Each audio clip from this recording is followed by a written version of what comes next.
Hello friends, welcome to only IAS Hindi. सभी friends का बहुत बहुत स्वागत है। तो पॉलिटी क्लास 11 पॉलिटिकल थ्योरी राजनीतिक सिद्धांत हमारा चल रहा है। अब तक हम बहुत सारे कॉन्सेप्ट्स को समझ चुके हैं। नेशनलिज्म क्या है, राष्ट्रवाद क्या है, समानता का क्या मतलब है ना। बहुत सारे ऐसे कॉन्सेप्ट और उससे जुड़े हुए ऐसे डायमेंशंस जो आपको मेंस एंड ऐसे राइटिंग में बहुत यूजफुल हैं। आज हम बात करने वाले हैं एक इंपॉर्टेंट और लास्ट चैप्टर की, जो कि है आपका सेक्युलरिज्म, धर्मनिरपेक्षता। अच्छा, कुछ स्टूडेंट्स को लग सकता है कि मैम इसके बाद दो और चैप्टर्स हैं। मैं आपको बता दूं 2023 की जो न्यू एनसीईआरटी है हम उसके अकॉर्डिंगली चल रहे हैं, और इसमें आपको जो लास्ट में शांति और न्याय वाले चैप्टर हैं वो इसमें अब नहीं है। तो इसलिए हम राजनीतिक सिद्धांत, स्वतंत्रता, समानता, न्याय, अधिकार, नागरिकता, राष्ट्रवाद पढ़ चुके हैं। अब हमारी आखिरी जो चर्चा है वह धर्मनिरपेक्षता की है। इसके बाद हम स्टार्ट करेंगे क्लास 11 में ही इंडियन कॉन्स्टिट्यूशन एट वर्क, भारतीय संविधान, है ना। तो उसकी हम जो बात है वह नेक्स्ट चैप्टर से करने वाले हैं। आज की क्लास में देखो हमें पढ़ना है व्हाट इज सेक्युलरिज्म, धर्मनिरपेक्षता आखिर है क्या। सबसे पहले तो ये समझेंगे कि आखिर ये जो कॉन्सेप्ट है वह है क्या, सेक्युलरिज्म का मतलब जो है वह क्या है, किस अर्थ को हमने स्वीकार किया है। सेकंड, हम इसमें बात करने वाले हैं कि धर्मनिरपेक्षता इसलिए जरूरी है क्योंकि अगर हम धर्म के बीच में अलगाव देखते हैं तो ये दो तरीके से आ सकता है। एक तो ये हो सकता है कि धर्म के बीच में वर्चस्व हो, और दूसरा ये हो सकता है कि धर्म के अंदर जो वर्चस्व है वह हो, है ना। तो inter religious and intra religious की जब हम बात करते हैं तब ये प्रॉब्लम हो सकती है। तो इसलिए नेक्स्ट हम बात करेंगे कि अगर हम एक धर्मनिरपेक्ष राज्य की बात करें तो ये कौन कौन से सिद्धांत अपनाएगा। जो राज्य धर्मनिरपेक्ष है, सेक्युलरिज्म के कॉन्सेप्ट को अपना रहा है, वह किस सिद्धांत को अपनाएगा, किस तरीके से वह लागू करेगा धर्मनिरपेक्षता को। ठीक है, धर्मनिरपेक्षता का यूरोपीय मॉडल और भारतीय मॉडल, दोनों मॉडल को सेपरेटली भी पढ़ेंगे और फिर दोनों मॉडल का जो हम एक कंपैरिजन है वह कर लेंगे कि आखिर क्यों इंडियन जो मॉडल है सेक्युलरिज्म का वह डिफरेंट है थोड़ा सा। और लास्ट हम देखेंगे कि भारतीय धर्मनिरपेक्षता की जो आलोचनाएं है वह आखिर क्यों जाती है, क्यों आलोचनाएं की जाती हैं, और क्यों आखिर इसे एक असंभव परियोजना कहा जाता है। असंभव परियोजना की ये तो कभी इसका इंप्लीमेंटेशन तो हो ही नहीं सकता। भारतीय धर्मनिरपेक्षता मतलब एक असंभव परियोजना, और इसकी आलोचनाओं में और भी कुछ फैक्ट्स आते हैं जैसे कि ये धर्म विरोधी है। धर्म विरोधी इन द सेंस कि अगर हम आर्टिकल 25 से 28 की बात कर लें, ठीक है, और उसमें किस तरीके के कुछ रिस्ट्रिक्शंस की भी बात की गई है।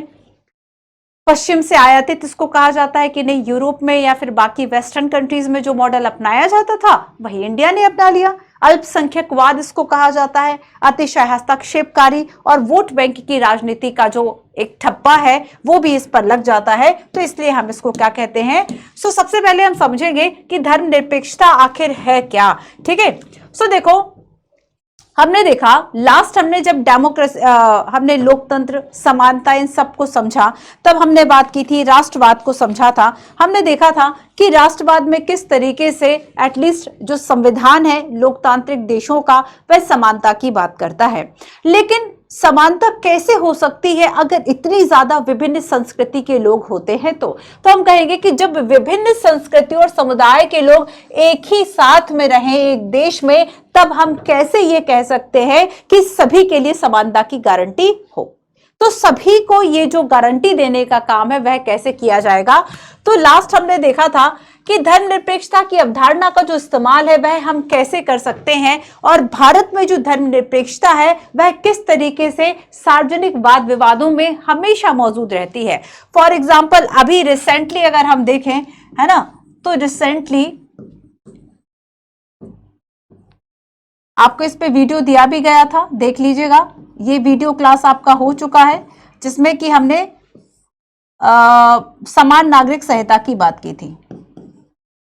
समान नागरिक संहिता, ठीक है, समान नागरिक संहिता। तो इसका एक बहुत बड़ा कॉन्ट्राडिक्शन है कि अगर हमें यूसीसी को अप्लाई करना है, लागू करना है, इन्फोर्स करना है पूरे देश में, तब किस तरीके से इसके आड़े आ जाती है धर्मनिरपेक्षता का या फिर धार्मिक स्वतंत्रता के जो अधिकार है जो कि संविधान में दिए गए हैं। तो अगर हम समान नागरिक संहिता की बात करें, धर्मनिरपेक्षता की बात करें, आखिर किस तरीके से ये कॉन्ट्राडिक्टरी थ्योरीज है, कि क्या इसके ऐसे प्रोविजंस हैं जो कि आपस में एक दूसरे को ही काटते हैं। ठीक है, तो अगर हम कहें कि अभी जो है वह धार्मिक स्वतंत्रता की जो परिभाषा हमारे संविधान में दी गई है वह इतनी ज्यादा बड़ी और व्यापक कर दी कि अगर आप सभी के लिए समान नागरिक संहिता की बात करोगे तो जो बाकी कम्युनिटीज है वह इस चीज को दोहाई देते हैं कि आपने संविधान में तो ये प्रावधान कर रखा है, अब आप समान नागरिक संहिता की बात कर रहे हैं। ठीक है, चलो यहां पर हम देखेंगे कि ये हमेशा जो है वह धर्मनिरपेक्षता पर एक जो सवाल, एक जो विवाद है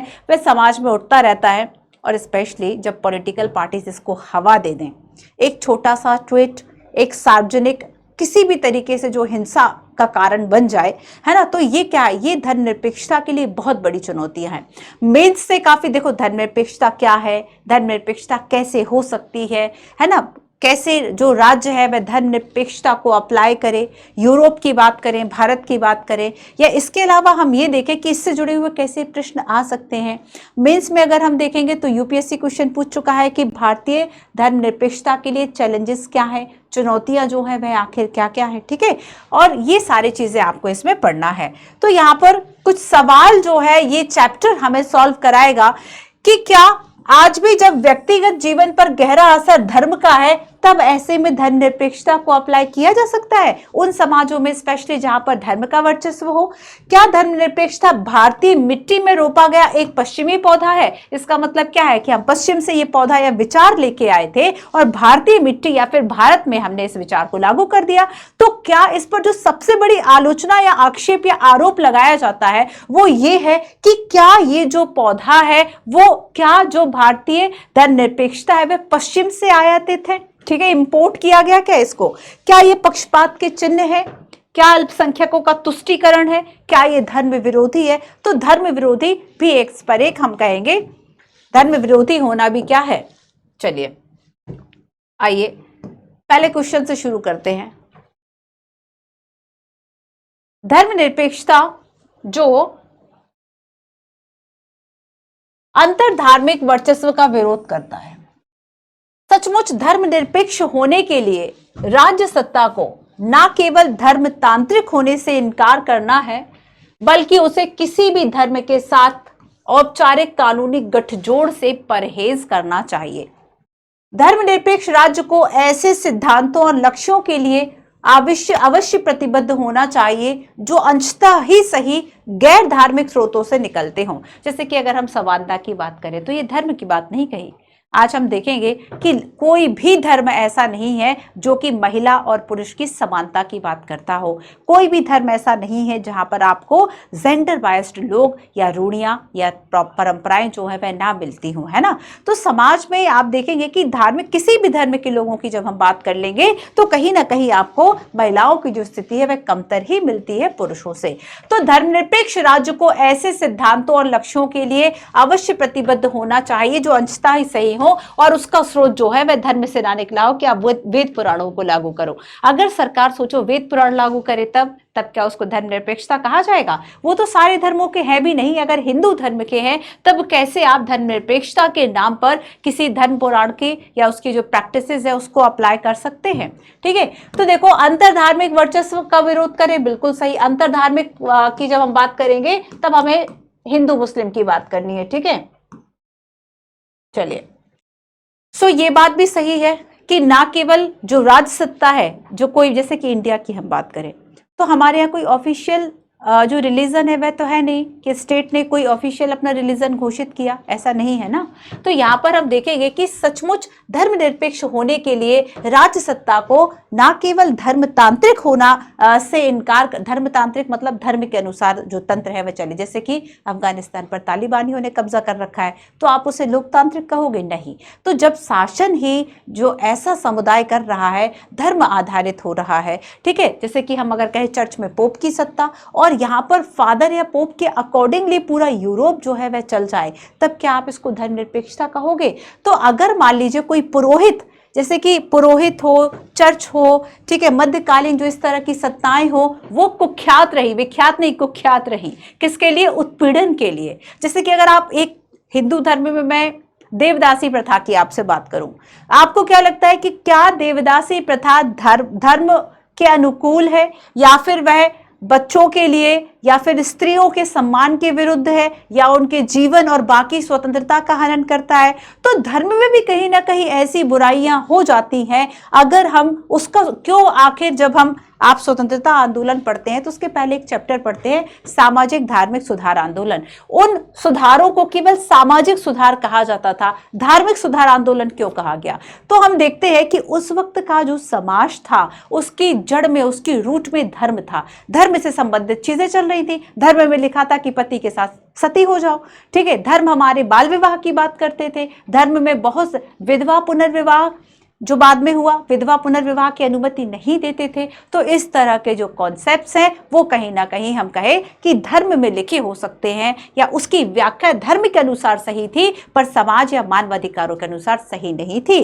तो आखिर हमें समाज अगर सुधारना था तो हमें पहले धर्म में सुधार करना था और इसलिए उस वक्त जो आंदोलन चले उसको हमने सामाजिक धार्मिक सुधार आंदोलनों की संज्ञा दी, है ना। तो यहां पर ये सारी चीजें आपको समझना है। तो यहां पर तीनों ही स्टेटमेंट इसमें सही हैं। क्या कोई एक सही है, दो सभी सही है, सभी गलत? तो इसमें सभी सही हैं, ठीक है। चलिए, सेकुलरिज्म,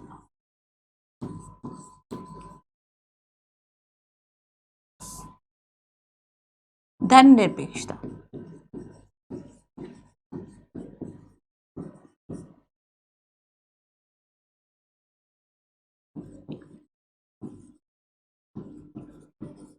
ठीक है। चलिए देखो, धर्मनिरपेक्षता की जब हम बात करेंगे तो इसका सबसे पहले मतलब समझो।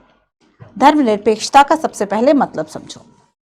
जैसे कि पहले कुछ एग्जांपल्स कि मान लीजिए यहूदियों के साथ, जो यहूदी समुदाय था उसके साथ बहुत समय तक जो यूरोप है उसमें भेदभाव सदियों तक हुआ। और फिर वही हम कहें कि जो इजराइल है, ठीक है, इजराइल राष्ट्र में भेदभाव जो है वह मुस्लिम और ईसाई दोनों, जो कि अरबी अल्पसंख्यक है, उनके साथ हो रहा है। तो ऐसे में हम कहेंगे कि एक समुदाय ऐसा है जिसको राजनीतिक और आर्थिक लाभ मिल रहे हैं, दूसरा समुदाय ऐसा है कि चूंकि वह किसी पर्टिकुलर धर्म से बिलोंग कर रहा है इसलिए उसको जो अधिकार है और जो आर्थिक लाभ है वह नहीं मिल रहे। तो क्या ये करना सही है क्या? और अगर ऐसे में देखो, जैसे कि हम अमेरिका की बात करें, मान लीजिए कि अमेरिका में जो हिंदू या फिर बाकी अगर हम क्रिश्चियनिटी के अनुपात में देखें तो उसके प्रपोर्शन में हिंदू, मुस्लिम और बाकी जो रिलीजियस कम्युनिटी हैं, धार्मिक समुदाय हैं, वो कम होंगे। और ऐसे में अगर वहां पर जो अधिकार है वह ज्यादातर केवल क्रिश्चियंस को दिए जाएं, बाकियों को ना दिए जाएं, तब वहां पर क्या पीस, शांति हो सकती है?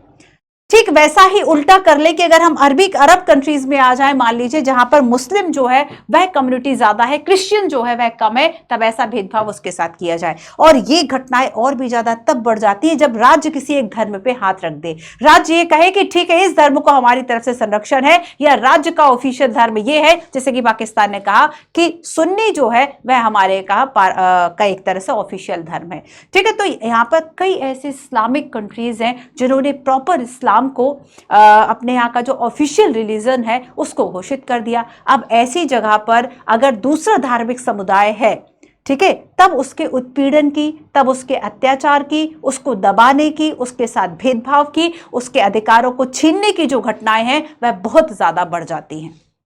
क्यों बढ़ गई? अब राज्य ने ही संरक्षण दे दिया। अगर हम अरब कंट्रीज की बात करें तो वहां पर कुछ कंट्रीज ऐसे हैं जहां पर मंदिर या चर्च बनाने की इजाजत नहीं है किसी दूसरे धार्मिक समुदाय को, ताकि एक तरह से जो पीस है वह मेंटेन रहे, ठीक है। तो सार्वजनिक रूप से हो सकता है कि केवल वहां पर आपको मस्जिद मिला करें, लेकिन आपको वहां पर कोई भी एक मंदिर ना दिखे। या फिर पाकिस्तान जो है वह मंदिर, आप देखेंगे कि हिंदू मंदिर जो है वहां मिलते नहीं है। ऐसा नहीं है कि वहां के कल्चर में पहले से थे नहीं, कहां चले गए? तो यहां पर क्या है कि एक तरीके से उसके साक्ष्य ही मिटा देना, ठीक है। तो यहां पर धर्मनिरपेक्षता का जो हम मतलब समझे, means no discrimination,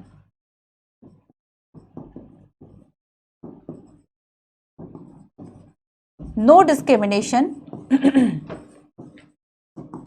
against anybody in the name of religion, anybody in the name of religion.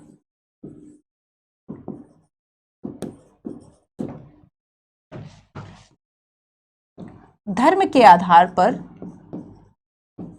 धर्म के आधार पर भेदभाव, ठीक है, धर्म के आधार पर जो भेदभाव है ना करना, यही एक तरह से धर्मनिरपेक्षता का एक सिद्धांत हो गया। अब देखो आगे हम इसमें कहें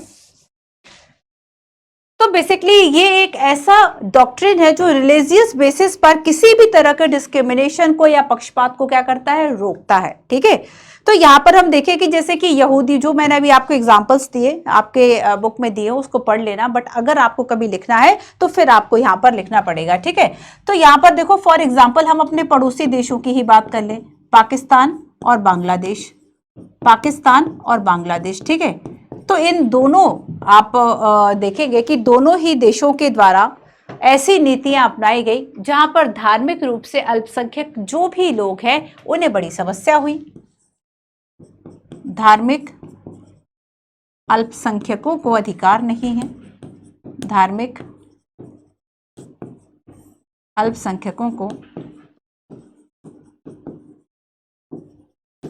अधिकार व स्वतंत्रता नहीं है। और वही कंपैरिजन अगर हम इंडिया का करें, ठीक है, वही कंपैरिजन अगर हम इंडिया का करें तो क्या आपको ऐसी नीति इंडिया में देखने को मिलती है कि यहां पर कोई और दूसरी पूजा पद्धति नहीं अपना सकता, केवल यहां पर हिंदुओं के मंदिर ही मिलेंगे? आपको जहां मंदिर मिलेगा वहां पर आपको मस्जिद भी मिल जाएगा, आपको चर्च भी मिल जाएगा, बाकी भी आपको प्रार्थना के लिए जो भी इस तरह के स्थल हो सकते हैं वो सब मिल जाएंगे। तो ऐसे में पाकिस्तान और बांग्लादेश या फिर जो भी अगर हम इस्लामिक कंट्रीज की बात करें उसका कंपैरिजन अगर हम इंडिया से करें तब आपको एक अच्छा खासा जो अंतर है वह देखने को मिलता है। ठीक है, सो यहां पर सेकुलरिज्म का मतलब है कि धर्म के आधार पर किसी भी तरह का जो भेदभाव है वह नहीं करना। अब देखो धर्मनिरपेक्षता का जो कॉन्सेप्ट है वह दो चीजों से निकल कर आता है। अब यहां पर दो बातें समझते हैं। ठीक है, फर्स्ट तो है इंटर रिलीजियस डोमिनेंस। धर्मनिरपेक्षता का मतलब क्या है? इंटर, अभी पूरी परिभाषा आएगी, पहले कुछ कुछ चीजों को हम समझेंगे। Inter religious domination, inter religious domination and intra religious.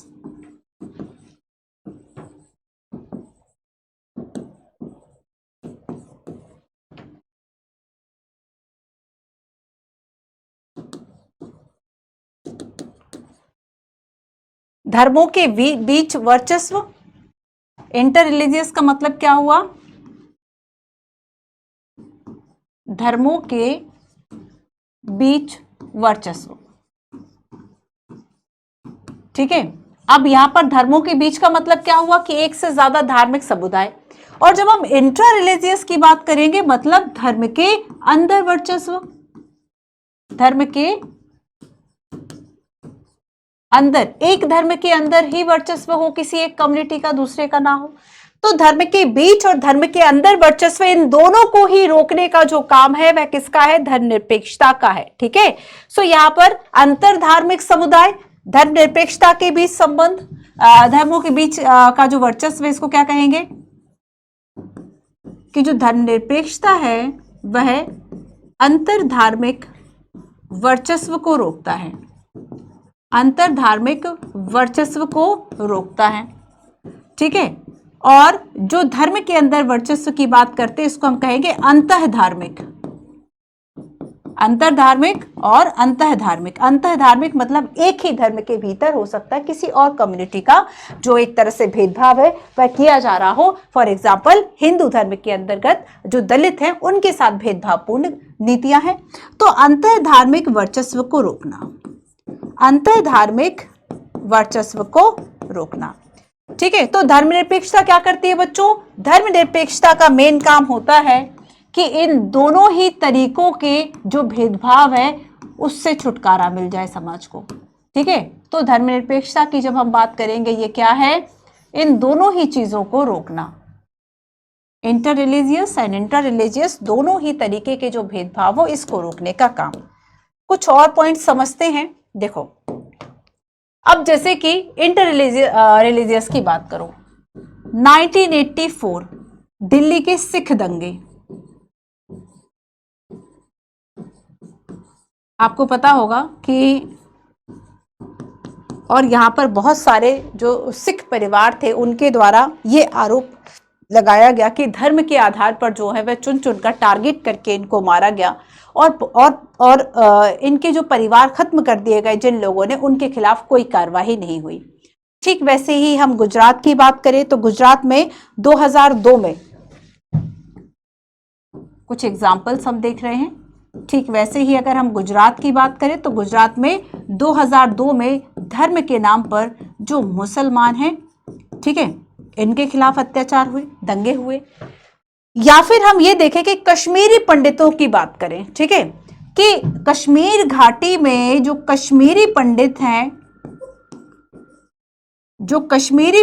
हैं, उनको किस तरीके से वह उनका विस्थापन और उनके साथ गलत व्यवहार किया। आपने कश्मीर फाइल्स मूवी देखी होगी, विवादों में काफी रही। तो कश्मीरी पंडितों का विस्थापन, ठीक है, इनकी हत्या और बाकी सारे जो इनके खिलाफ, मतलब ये क्या बताता है, ये उदाहरण बता क्या रहे हैं? ये उदाहरण बता रहे हैं कि किसी एक रिलीजियस कम्युनिटी या धार्मिक समुदाय के द्वारा दूसरे का उत्पीड़न किया गया। ये आपको क्या दिखा रहे हैं? किसी एक धार्मिक समुदाय द्वारा, किसी एक धार्मिक समुदाय द्वारा दूसरे समुदाय का, किसी एक धार्मिक समुदाय के द्वारा दूसरे समुदाय का उत्पीड़न या उसको सताना। अब देखो, और उत्पीड़न का कारण कुछ और नहीं था, उत्पीड़न का कोई कारण नहीं था। कोई हो सकता है कि ऐसा पर्सनल कनेक्शन या फिर दुश्मनी ना रही हो, बट सबसे बड़ा इसका कारण था कि वह डिफरेंट रिलीजियस ग्रुप का है, वह अलग धार्मिक समुदाय का है। इस वजह से ये सारी जो प्रॉब्लम्स है वह हुई। इसके बीच में आपने कई इस तरह की कहानियां भी सुनी होंगी कि जब हिंदुओं के खिलाफ जो या फिर हिंदू या मुस्लिमों के खिलाफ जब सांप्रदायिक दंगे चल रहे थे, तब मुसलमान परिवारों के द्वारा हिंदुओं को बचाया गया, या फिर हिंदू परिवारों के द्वारा, क्योंकि नफरत सबके मन में थोड़ी है ना। तो हम देखेंगे कि इस तरह के भी आप उदाहरण देखते हैं। सो इंटर रिलीजियस का डोमिनेशन का मतलब ये हो गया, ठीक है। तो देखो, मतलब आप केवल धार्मिक पहचान के आधार पर अगर किसी सता रहे हो, किसी पर्टिकुलर कम्युनिटी को टारगेट कर रहे हो, तो धर्मनिरपेक्षता का सिद्धांत क्या कहता है कि धर्म का जो वर्चस्व है इसको क्या किया जाए, रोका जाए, कि किसी भी एक धार्मिक समुदाय के द्वारा दूसरे धार्मिक समुदाय का उत्पीड़न ना किया जाए। इसके लिए क्या किया जाएगा, धर्मनिरपेक्षता का जो सिद्धांत है वह अपनाया जाए। अब दूसरी बात हम करते हैं इंट्रा रिलीजियस डोमिनेशन की, ठीक है। इंटर, देखो ऐसा तो है नहीं कि केवल जब तक एक धर्म और दूसरे धर्म की बात आती है तभी लोग खुद को अलग महसूस करते हैं। ऐसा भी होता है कि एक ही धर्म के लोग हों, मुस्लिमों में भी ऐसा है, ठीक है। एक बात कही जाती थी कि जो मुस्लिम है वह भारत में ये सोचकर आए थे कि हम इनके बीच की जाति पाति मिटा देंगे, क्योंकि आप सूफी और बाकी इस्लाम का अगर उदय देखेंगे, ठीक है, तो जरूर शुरुआत से ये उतना कट्टर और बाकी सारा धर्म नहीं था, ठीक है। तो हम देखते हैं कि शुरुआत में मुस्लिम जो है उनके अंदर विभाजन नहीं था। उनको लगता था कि ये जो जाति पाति के नाम पर बटा हुआ है भारत, हम इसको एक कर देंगे, ठीक है। लेकिन हम देखेंगे उल्टा प्रभाव उन्हीं, जब आप वर्ल्ड हिस्ट्री पढ़ते हैं तब आप इस तरह के कॉन्सेप्ट से रूबरू होते हैं। उसमें यह बताया जाता है कि वो सोचते थे कि हम जातिवाद खत्म कर देंगे, बहुत है जातिवाद भारत में, है ना। और लेकिन क्या देखते हैं, कुछ समय बाद मुस्लिमों में भी आप देखेंगे कि वे जाति पाति के आधार पर बहुत ज्यादा बट जाते हैं, ठीक है। तो यहाँ पर देखेंगे हम कि केवल ऐसा नहीं है कि अंतर धार्मिक वर्चस्व है, बल्कि ये भी हो सकता है कि एक धर्म के अंदर भी कुछ अलग अलग पंथ बन जाए। जैसे कि अगर सिया और सुन्नी की बात करें, धर्म हो गया मुस्लिम, सिया और सुन्नी इसके अलग अलग पंथ हो गए, अलग अलग पंथ को मानने वाले लोग हो गए, है ना। जैसे कि अगर हम हिंदू धर्म की बात करें तो वैष्णव, शैव, अलग अलग इसमें ईश्वर और विचारधाराओं को मानने वाले लोग, तो इनको हम पंथ कहेंगे। तो अंतर धार्मिक वर्चस्व का मतलब है कि एक ही धर्म के भीतर अलग समुदाय के प्रति जो भेदभाव है वह ना हो, इंट्रा रिलीजियस डोमिनेशन। देखो, इसके धर्म के बारे में कहा जाता है ओपियम ऑफ द मासेस है, ये जन समुदाय के लिए अफीम का काम करता है। कार्ल मार्क्स ने कहा था ना, ये आपके जन समुदाय के लिए अफीम का काम करता है, अफीम का काम करता है। ये अफीम है, ये क्या है? ओपियम है, ओपियम ऑफ द मासेस। ये क्यों कहा था मार्क्स से जानते हैं? इसलिए कहा था क्योंकि जिस तरीके से अफीम के नशे के बाद आपको खाने की जरूरत नहीं होती, सूंघने से नशा मान लीजिए हो गया, तब हम देखेंगे कि आपकी जैसे सोचने समझने की जो शक्ति है वो खत्म हो जाती है, आप फिर सोच नहीं सकते, तर्क नहीं कर सकते। तब हम देखते हैं ठीक उसी तरीके से धर्म के साथ होता है कि अगर आपको धर्म का नशा है तब इसके बाद आपकी तार्किक क्षमता जो है वह अब खत्म हो गई और अब आपने अपनी ही संस्कृति, अपना ही जो धर्म है वह श्रेष्ठ है ना। और इस आधार पर दंगे और बाकी सारी चीजों को जो एक तरह से हम कहें वजूद में ला रहे हैं। तब हम देखेंगे कि जन समुदाय के लिए अफीम की संज्ञा दी गई कि धार्मिक, अंतर धार्मिक वर्चस्व और अंतर धार्मिक वर्चस्व दोनों ही बेसिकली एक तरीके से क्या हो गए? अफीम हो गए। ठीक है, अब देखो धर्म के अंदर वर्चस्व में कहा जाता है जिस दिन सभी के लिए बुनियादी जरूरतें पूरी हो जाएंगी, बुनियादें मतलब आवास मिल जाए, रोटी मिल जाए, जिस दिन सभी के लिए बुनियादी जरूरतें पूरी हो जाएंगी, धर्म विलुप्त हो जाएगा, ऐसा कुछ लोगों के द्वारा कहा गया था। ठीक है, तब जो धर्म है वह क्या हो जाएगा? विलुप्त हो जाएगा। लेकिन ऐसा सोचना गलत है क्योंकि बहुत सारे ऐसे सवाल है जिनका आंसर तर्क नहीं कर सकता, जिनका आंसर तर्क या लॉजिक नहीं दे सकता, उनका आंसर जो है वह धर्म देता है। तो इसलिए धर्मनिरपेक्षता धर्म विरोधी नहीं हो सकती। जैसे कि जीवन में दुख क्या है, जीवन में सुख क्या है, बहुत सारे ऐसे कॉन्सेप्ट आप सोचते हैं, वो सारे कॉन्सेप्ट क्या है कि उसका आंसर आपका तर्क नहीं दे रहा है। ज्यादातर आप तर्क करने की शक्ति उसमें खो देते हैं। आप ये प्रवचन है या बाकी सारी चीजें हम क्यों सुनते हैं? क्यों हम किसी के पास जा रहे हैं? किसी धार्मिक समुदाय में आप देखेंगे जो भी उसमें बाबा या फिर बाकी लोग हैं, हम उनके पास जा रहे हैं, उनकी बातें सुन रहे हैं, आपको आंसर मिल रहा है, आपको कुछ ना कुछ सॉल्यूशन मिल रहा है अपने जीवन के लिए। जानते आप भी है वो सारी बातें कि उन्होंने कहा कि ऐसा नहीं ऐसा करो, लेकिन हम भी उस चीज को समझ रहे हैं, बट हमारी एक आस्था, हमारी एक जो बात है उससे जुड़ी हुई है। तो हम कहते हैं कि चूंकि जन समुदाय के लिए अफीम है, या फिर एक सिद्धांत कहता है कि जब लोगों की सारी आवश्यकताएं पूरी हो जाएंगी, है ना, तब मनुष्य समर्थ हो जाएगा, तब वह धर्म को जो है वह अपने आप हट जाएगा क्योंकि लोगों की जरूरतें अब पूरी हो गई, वे शांति से गुजर बसर करेंगे। लेकिन कहा जाता है कि ये केवल और केवल क्या है? भ्रम है। ठीक है, और ये जो है वह एक एक्सक्रेटेड सिद्धांत है, अतिशयोक्तिपूर्ण सिद्धांत है। ऐसा कभी नहीं होगा। व्यक्ति धर्म से हमेशा जुड़ा रहेगा, धर्म कभी विलुप्त नहीं होगा। ठीक है, ये पहली बात हो गई। अब दूसरा इसमें कहा जाता है कि सभी धर्मों की एक समस्या है, अगर हम कहें कोई भी धर्म ऐसा नहीं होगा जिसमें आप स्त्री पुरुष को समान पाएंगे, स्त्री पुरुष को समान पाए, कोई धर्म ऐसा नहीं है। किसी भी धार्मिक समुदाय में आप देख लो, आपको प्रॉपर जो अंतर है वह स्त्री और पुरुषों की जो स्थिति है उसमें मिल जाता होगा, है ना। उसमें ये जो अंतर है वह मिल जाता हो, चाहे आप हिंदू धर्म की बात कर लें, आप मुस्लिम की बात कर लें, आप सिख, ईसाई, यहूदी, जो भी धर्म हो सकते हैं, जैन, बौद्ध, सभी में आपको एक प्रॉपर जो अंतर, जैसे कि बौद्ध धर्म की बात करें तो पहले मोक्ष और बाकी सबके लिए संघ में कहाँ प्रवेश था? महिलाओं के लिए, है ना। और कहा भी जाता है बुद्ध के द्वारा कि अगर महिलाओं को संघ में प्रवेश ना दिया गया होता तो धर्म काफी हजारों वर्षों में चलता, हजारों वर्षों तक चलता। तो यहाँ पर ऐसा कोई भी धर्म नहीं है जो स्त्री पुरुष को समान रूप से देख सके। अगर ऐसा होता, ठीक है, तो दलितों को मंदिर प्रवेश से क्यों रोका जाता? अगर हम ये मानते कि नहीं केवल हिंदू मुस्लिम ही जो है वह धार्मिक अंतर है, तब हम दलितों को मंदिर प्रवेश से क्यों रोका जाता? दलितों को मंदिर प्रवेश से रोकना, ठीक है। तो ये सारी चीजें क्या है कि अब जो धर्म निरपेक्षता है वह केवल धर्म के बीच वर्चस्व का विरोध नहीं करती, बल्कि वह इन फॉर्म्स का भी विरोध करती है कि अगर स्त्रियों के प्रति भेदभाव हो रहा है ना, या फिर दलितों को मंदिर के प्रवेश से रोका जा रहा है, तब इस तरह के जो समस्याएं हैं उसके सॉल्यूशन के लिए भी जो सेकुलरिज्म है वह आपको सॉल्यूशन देता है। ठीक है, क्लियर। तो बहुत सारी ऐसी रूढ़ियां हैं जो कि हमारे समाज में चलती रहती है।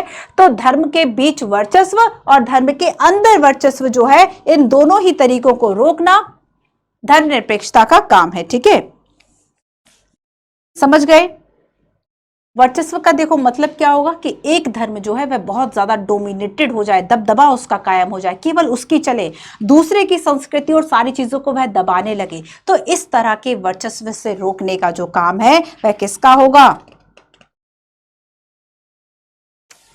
धर्मनिरपेक्षता का काम होगा। ठीक है, चलिए अब हम देखेंगे कि सकारात्मक रूप से धर्मों के अंदर जो आजादी है और विभिन्न धर्मों के बीच और उनके अंदर जो समानता है उसको बढ़ावा देना राज्य का काम होगा। ठीक है, और यहां पर धर्मनिरपेक्षता के लिए प्रतिबद्ध किसी राज्य को धर्म और धार्मिक समुदाय से कैसे संबंधित होना चाहिए, कैसे वह जुड़े, इसके लिए कुछ और प्रयास हम देखते हैं। और अगला टॉपिक हम देखते हैं धर्मनिरपेक्ष राज्य कैसा होना चाहिए।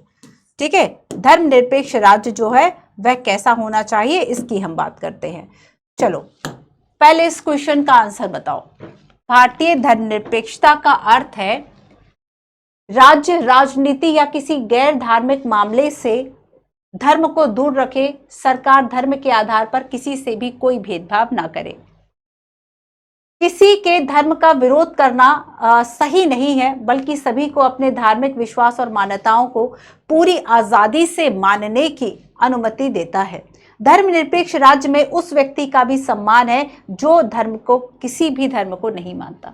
क्या ऐसा है क्या कोई किसी व्यक्ति जो है वह धर्म को फॉलो नहीं कर रहा है तब उसके साथ जो राज्य है वह द्वितीय दर्जे का व्यवहार करे? ऐसा नहीं होगा, है ना। तो यहाँ पर भारतीय धर्मनिरपेक्षता की स्पेशली अगर हम बात करें तो देखो, गैर धार्मिक मामले से धर्म को दूर भी रखता है और कोई भेदभाव ना करे धर्म के आधार पर, इस बात की भी जो अनुमति है भारतीय धर्मनिरपेक्षता देता है। सभी को अपने धार्मिक विश्वास और मान्यताओं को मानने की आजादी है, बिल्कुल सही।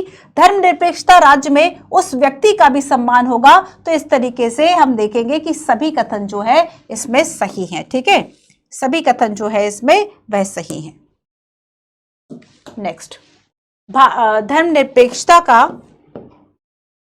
चलिए खैर ये हम आगे देखेंगे। ठीक है, ये क्वेश्चन आगे देखेंगे। अभी हमने धर्मनिरपेक्षता और धर्म के बीच और धर्म के अंदर वर्चस्व की बात की, और अब हम आगे चलेंगे कि एक धर्मनिरपेक्ष राज्य जो है वह आखिर कैसा होना चाहिए। ठीक है, 3-4 इंपॉर्टेंट लाइंस पहले हम पढ़ते हैं, फिर उसके बाद आगे चलते हैं। धार्मिक भेदभाव को रोकने का रास्ता यह हो सकता है कि हम आपसी जागरूकता के लिए साथ मिलकर काम करें, लोगों की सोच को बदलने में मदद करें। और लोगों की सोच को बदलने के लिए एक जो उपाय है वह शिक्षा हो सकता है कि आप एजुकेटेड हो, शिक्षित हो, उसके माध्यम से आपके अंदर की जो रिजिडनेस है, जो धर्म को लेकर जो कट्टरता और सारी चीजें हैं वह खत्म हो जाए, है ना। साझेदारी और पारस्परिक सहायता के व्यक्तिगत उदाहरण विभिन्न समुदाय के बीच में पूर्वाग्रह और संदेह को कम करने में योगदान देते हैं। जैसे कि संदेह और एक तरीके से जो पूर्वाग्रह हम देखते हैं कि आपको हो सकता है किसी एक मुस्लिम एरिया में जाने को डर लगता हो, क्योंकि आपको मुस्लिमों के लिए आपके अंदर जो पूर्वाग्रह है वह एक कट्टरता का है ना। हो सकता है कि यह ऐसा ना हो, परस्पर विश्वास की भावना भी हो सकती है। और जैसे कि आप भयानक सांप्रदायिक दंगों के बीच में हिंदुओं द्वारा मुसलमानों को या फिर मुसलमानों के द्वारा हिंदुओं को बचाने की कहानियां हमेशा प्रेरणादायी रही हैं। तो इस तरह की चीजें, इस तरह का सौहार्द जब बढ़ेगा तब जाके जो एक जागरूकता है वह लोगों के बीच में आएगी। लेकिन नामुमकिन है कि केवल शिक्षा या भलाई धार्मिक भेदभाव को मिटा दे। अच्छी अच्छी बातें करने से कोई अच्छा हो जाता है क्या? क्या इस तरह की कहानियां जो है बच्चों को पढ़ा देंगे, वो सीख जाएंगे, सामने से जो देख रहे हैं उस चीज को इग्नोर करेंगे? ऐसा है क्या? आप अगर ये सोचो कि ये प्रेरणादायी कहानियां कितनी होती होंगी, अरे दंगे भी तो हो रहे हैं, आपको प्रेरणादायी कहानी तो उसमें से एक मिल रही है, केवल एक मिल रही है, लेकिन दंगों में तो लाखों लोग मारे जा रहे हैं। तो वो लाखों लोगों का वजूद ज्यादा भारी है कि एक आदमी को बचाया वो भारी है? तो आप फिर इन सांप्रदायिक दंगों में क्या कहोगे? तब ऐसे में क्या है कि केवल आप नैतिकता के आधार पर नहीं चलते राज्य, इसके लिए जरूरी है कि राज्य इसके लिए कुछ करे। अगर वास्तव में राज्य चाहता है कि धर्मों के बीच के ये विवाद रुक जाए, सांप्रदायिक दंगे रुक जाए, एक जो धर्म है वह दूसरे से भेदभाव का व्यवहार ना कर पाए, उसकी स्वतंत्रता ना छीन पाए, ऐसे के लिए राज्य को ही हस्तक्षेप करना होगा। और इसलिए राज्य धर्मनिरपेक्षता के कॉन्सेप्ट को अपनाता है। वो बात और है कि जब हम यूरोपीय मॉडल की बात करेंगे तो वो मॉडल अलग है, जब हम इंडियन मॉडल की बात करेंगे सेकुलरिज्म की, धर्मनिरपेक्षता की, तो वह मॉडल अलग होगा। तो ये चीजें अलग अलग हो सकती है, लेकिन फाइनली फिलहाल इसमें क्या है कि अगर राज्य इन चीजों को लेकर हस्तक्षेप करता है तब जाके ही हम इसको ठीक तरीके से अप्लाई कर पाते हैं। धर्मनिरपेक्ष राज्य,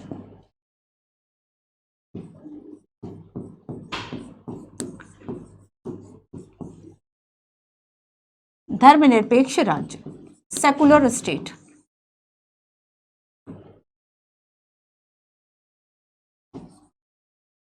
सेकुलर स्टेट, ठीक है, क्या होता है ये समझते हैं।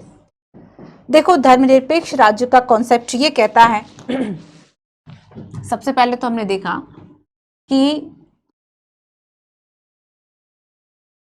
जागरूकता व शिक्षा, जागरूकता कैसे आएगी? जागरूकता व शिक्षा के माध्यम से, ठीक है, आप धर्मों के बीच का जो एक पारस्परिक जो विश्वास है उसको बनाए रख सकते हैं। तो जागरूकता और शिक्षा इसके लिए बहुत जरूरी है। साझेदारी और पारस्परिक सहायता इसके लिए बहुत जरूरी है। पारस्परिक सहायता की भावना होनी चाहिए, पारस्परिक सहायता की भावना होनी चाहिए। और इसमें पूर्वाग्रह व संदेहों को कम करने का जो प्रयास है वह प्रेरणादायी कहानियां कर सकती हैं। तो पूर्वाग्रह को जो है वह कम करने का प्रयास करना चाहिए, पूर्वाग्रह को कम करने का जो प्रयास है वह करना चाहिए, ठीक है। अब देखो नेक्स्ट हम देखेंगे कि लेकिन ये केवल ऐसे पॉसिबल नहीं हो सकता। ये क्यों नहीं पॉसिबल हो सकता? बिकॉज ऑफ, हम देखेंगे इसमें कि राज्य को इसके बारे में जो प्रयास है वह करने होंगे। राज्य के हाथों में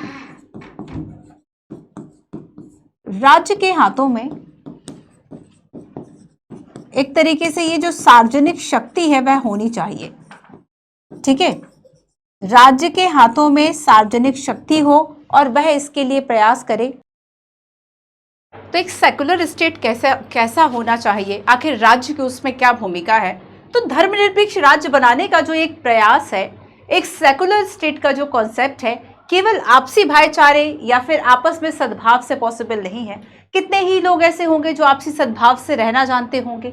यहाँ पर देखो, एक स्टेट का बहुत इंपॉर्टेंट रोल होता है, और एक जो स्टेट है, राज्य है, ये इंपॉर्टेंट रोल प्ले करेगा क्योंकि इसके पास बेसिकली एक सार्वजनिक शक्ति होगी कि कैसे आखिर हम सारी चीजों को मेंटेन करें, मैनेज करें, कि हम इस तरह के प्रॉब्लम्स को रोक सके, ठीक है। तो यहाँ पर हम देखते हैं कि राज्य इस तरीके से काम करेगा जिससे अंतर समुदाय जो हैं, धार्मिक समुदाय, अंतर धार्मिक समुदाय जो हैं, ठीक है, अंतर धार्मिक समुदाय के बीच में टकराव ना हो, ठीक है। और राज्य इसके लिए भी प्रयास करेगा कि धार्मिक समानता को बढ़ावा दिया जाए, धार्मिक समानता को बढ़ावा, ठीक है। तो ये प्रयास राज्य को करने होंगे। आप सोचो कि लोग जो है वे इस चीज के लिए आगे आए कि वो धार्मिक सद्भाव को बढ़ावा दें। अपने अगर पड़ोसी, उसका कोई मित्र है जो कि दूसरे धर्म से है, उसके साथ सद्भाव से पूरे स्टेट में सद्भाव आ जाएगा। तो ये बहुत ही अतिशयोक्तिपूर्ण बात हो जाती है, ठीक है। सो राज्य के हाथों में सार्वजनिक शक्ति अगर है तो राज्य इसके लिए डेफिनेटली प्रयास करे। अब आगे हम इसमें देखते हैं कि आखिर इस वर्चस्व को रोका कैसे जाए और राज्य इसके लिए करेगा क्या। ये जो धार्मिक वर्चस्व है वो कैसे रोका जाए? कोई तो तरीका होगा। वर्चस्व कैसे रोका जाए, ठीक है। अब देखो, अब इसके लिए क्या प्रयास हो सकता है। सबसे पहली बात है कि अगर जैसे कि आप अफगानिस्तान की बात करो तो वहां पर तालिबानी धार्मिक समुदाय के आधार पर या फिर एक धर्म तंत्र बेसिकली जो है वह स्थापित है कि किसी एक धर्म के प्रमुखों के द्वारा या समुदाय के द्वारा जब शासन व्यवस्था को चलाया जाता है उसे धर्मतांत्रिक कहते हैं। और ऐसी व्यवस्था में लोकतंत्र और बाकी सारी गुंजाइशें खत्म हो जाती है या बहुत कम होती हैं। ठीक है, तो सबसे पहली बात तो यही हो सकती है कि राज्य सत्ता किसी धर्म के प्रमुखों के द्वारा संचालित ना हो। राज्य सत्ता किसी धर्म के प्रमुखों के द्वारा संचालित ना हो। ठीक है, अब देखो, अगर जैसे कि हम फॉर एग्जांपल अगर हम पुरोहितों की बात करें, हम इतिहास में अगर हम प्राचीन भारतीय समाज देखें, आपको ये पुरोहिताई या फिर पंडितों के द्वारा जो समाज का निर्माण किया गया या जिनका जब शासन था तब देखो इनके द्वारा जाति आधारित वर्ण आधारित व्यवस्थाओं को लागू किया गया, जो कि देखने में बहुत इनजस्ट सी फीलिंग आती है, बहुत ही अन्याय टाइप का लगता है। तब हम देखेंगे कि अगर कोई पुरोहित वर्ग मान लो संचालन करे पूरी राज्य सत्ता का, तब आपको लगता है कि धार्मिक सद्भाव इससे बढ़ेगा। तो अब देखो कि अगर कोई पुरोहित तंत्र आपने लगा, पुरोहित अगर इसको चलाए तब इसको हम क्या कहेंगे, धर्मतंत्र कहेंगे। और जब धर्मतंत्र होगा तब लोकतंत्र पॉसिबल नहीं है। ठीक है, तो यहां पर धर्मतांत्रिक राष्ट्र ना हो, थियोक्रेटिक धर्मतांत्रिक को क्या कहते हैं, थियोक्रेटिक स्टेट। ठीक है, तो हम देखेंगे कि थियोक्रेटिक अगर आपको नहीं बनना है, धर्मतंत्र नहीं बनना है, तो पुरोहितों के द्वारा आप नहीं चला सकते। और वैसे भी ये जो पुरोहितों के द्वारा चलाया गया समाज था ना, वो श्रेणीबद्धता के लिए उत्पीड़न के लिए और अत्याचार के लिए कुख्यात था। विख्यात नहीं, विख्यात का उल्टा होता है ना कुख्यात था, एकदम कुख्यात डाकू वाला। तो यहाँ पर जिस तरीके के सेग्रीगेट करके जो नियम बनाए गए थे कि अगर इस जाति का है तो उसको सजा ज्यादा मिलेगी, दूसरी जाति का है तो उसको सेम अपराध के लिए सजा नहीं मिलेगी। तो यहाँ पर हम देखते हैं कि पुरोहिताई जब समाज हुआ करता था या अगर इस तरह का समाज हो और हम थियोक्रेटिक एक राष्ट्र का निर्माण कर दे, तब यहाँ पर हमें उत्पीड़न और अत्याचार, दबाव, है ना, मतलब एक समुदाय को दबाना, ये सारी चीजें देखने को मिलेंगी। ठीक है, तो इसके लिए तो ये कुख्यात रहा। अब ऐसे ही हम एक एग्जांपल देखें, मध्यकाल में पोप की सत्ता। मध्यकाल यूरोप में पोप की सत्ता कहा जाता है। आप हिस्ट्री पढ़ते हो ना, तो हिस्ट्री में आपको मिलेगा कि क्या भारत में, हिस्ट्री में आपको मिलता है कि क्या भारत में मध्यकाल उतना ज्यादा डार्क था जितना कि यूरोप में था। यूरोप में बहुत ज्यादा डार्क था मध्यकाल। इंडिया में तो और भी चीजें थी कि भाई कबीर जैसे लोग हो रहे हैं उस समय में। तो यहां पर हम देखेंगे कि अगर मध्यकाल की हम बात करेंगे तो ये यूरोप में इसलिए ज्यादा डार्क था क्योंकि अगर वहां पे चर्च या पोप की सत्ता थी, उसने अपने अकॉर्डिंगली जो है एकदम क्या फैलाया हुआ था। ठीक है, आप पढ़ना उस वक्त की कुछ घटनाओं को कि मध्यकाल का यूरोप आखिर दिखता कैसे था। उस वक्त के समाज में अगर हम देखेंगे तो जितनी बुराइयां हो सकती थी सब थी। अब देखो, तो यहां पर कहा जाता है कि वर्चस्व को रोकने के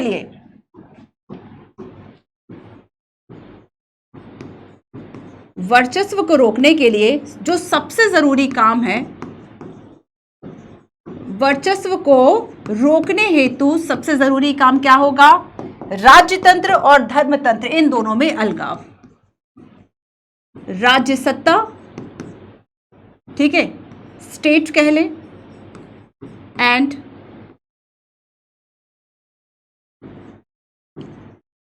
धर्मतंत्र, रिलीजन। ठीक है, तो यहां पर स्टेट और रिलीजन इन दोनों के बीच में क्या होना चाहिए, स्पष्ट रूप से अलगाव होना चाहिए, सेपरेशन होना चाहिए। ठीक है, तो यहां पर इन दोनों के बीच का जो ये सेपरेशन है तभी पॉसिबल है कि आप सभी को समान अधिकार दे पाए। धर्म और राज्य के बीच के जो अलगाव की बात है कि दोनों जो है वह एक दूसरे से अलग होंगे, ना धर्म के बीच में राज्य आएगा ना राज्य के बीच में धर्म आएगा। और इसी एक कॉन्सेप्ट को लेकर हम इंडिया और अमेरिका या फिर हम पश्चिमी राष्ट्रों की बात करें, वेस्टर्न सेकुलरिज्म की बात करें, तो हम एक अंतर को पाते हैं। ठीक है, उस अंतर पर मैं आपसे क्वेश्चन भी पूछूंगी।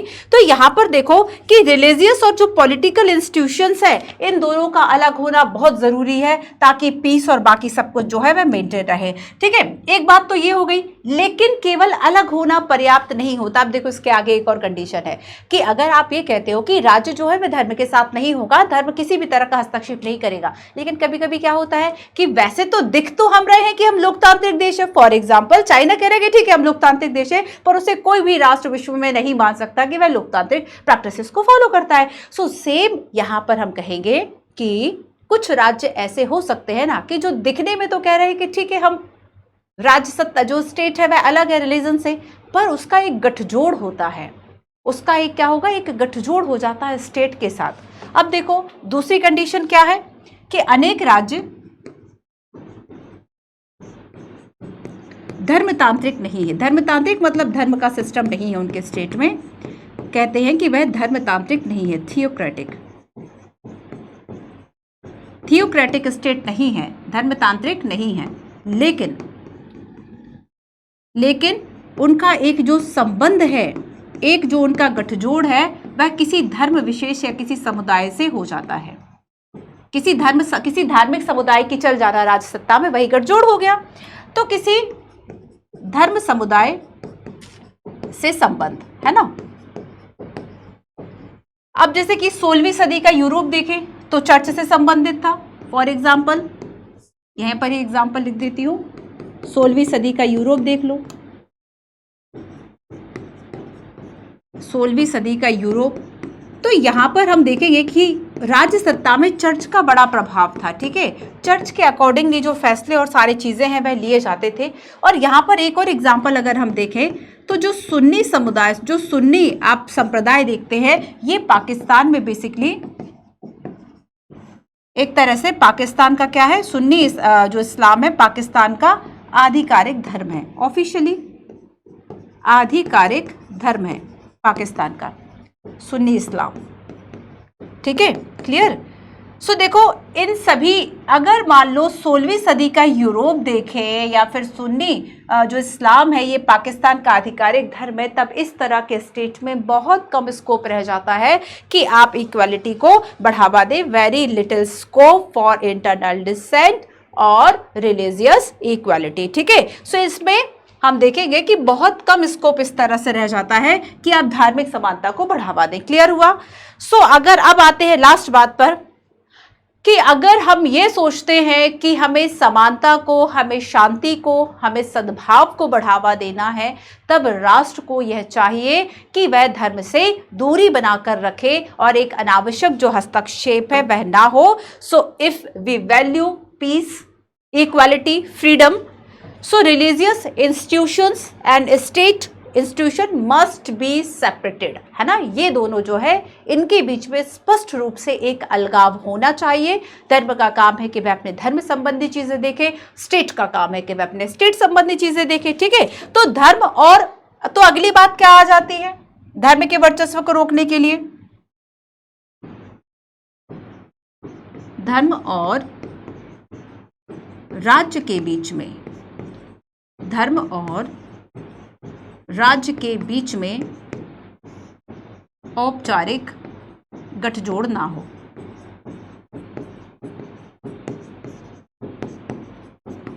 ठीक है, तो अगर हम पीस,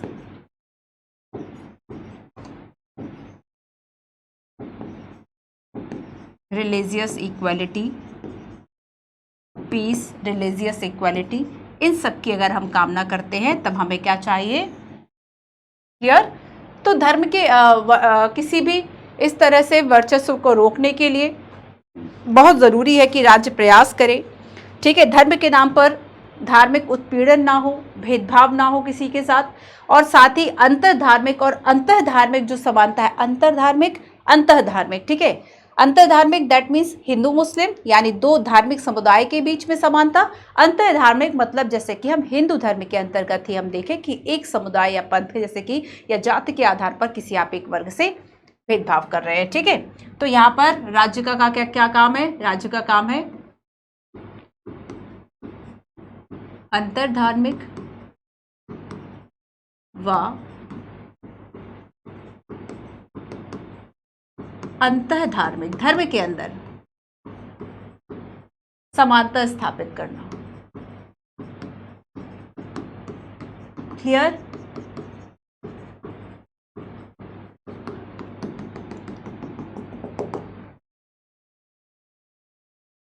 तो यहां हमने समझा धर्मनिरपेक्षता है ना, दो तरह से धर्मनिरपेक्षता आखिर है क्या।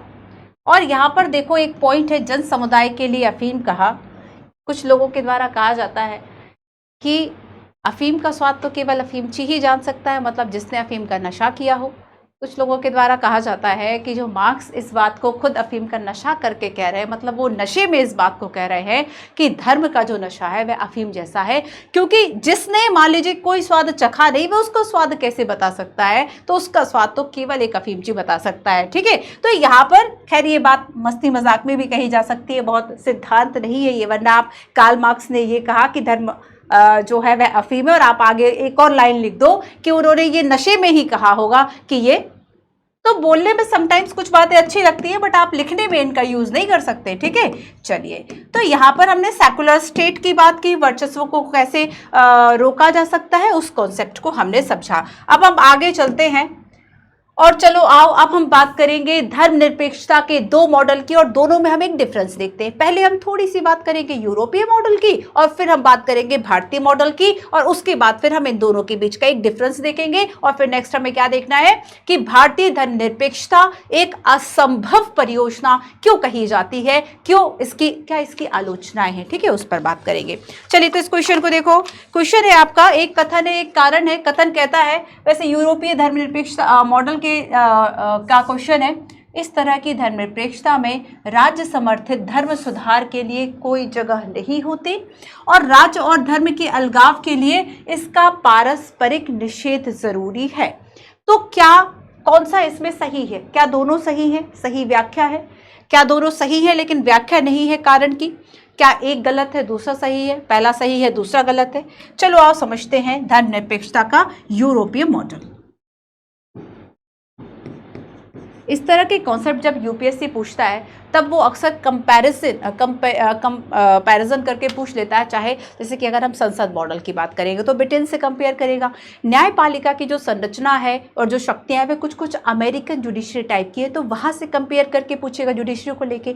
अगर धर्मनिरपेक्षता के मॉडल की पूछेगा तब वेस्टर्न से बात करेगा। ठीक है, जो वेस्टर्न सेकुलर मॉडल है और जो इंडियन सेकुलर मॉडल है, ये जो मॉडल है आपस में वह कैसे। तो देखो हमेशा इस चीज को देखो कि जब संसद से तुलना करेगा तो वो ऑस्ट्रेलिया नहीं पूछेगा, ठीक है, तब वह उसे ब्रिटेन ही पूछना है। तो यहां पर जो कॉन्सेप्ट जिससे जुड़ेगा उसको उससे कंपैरिजन करके पढ़ लेना है बस। तो कंपैरेटिव जो एनालिसिस है ये आपके मेंस का हिस्सा हो जाता है। ठीक है, चलो धर्मनिरपेक्षता की बात करेंगे।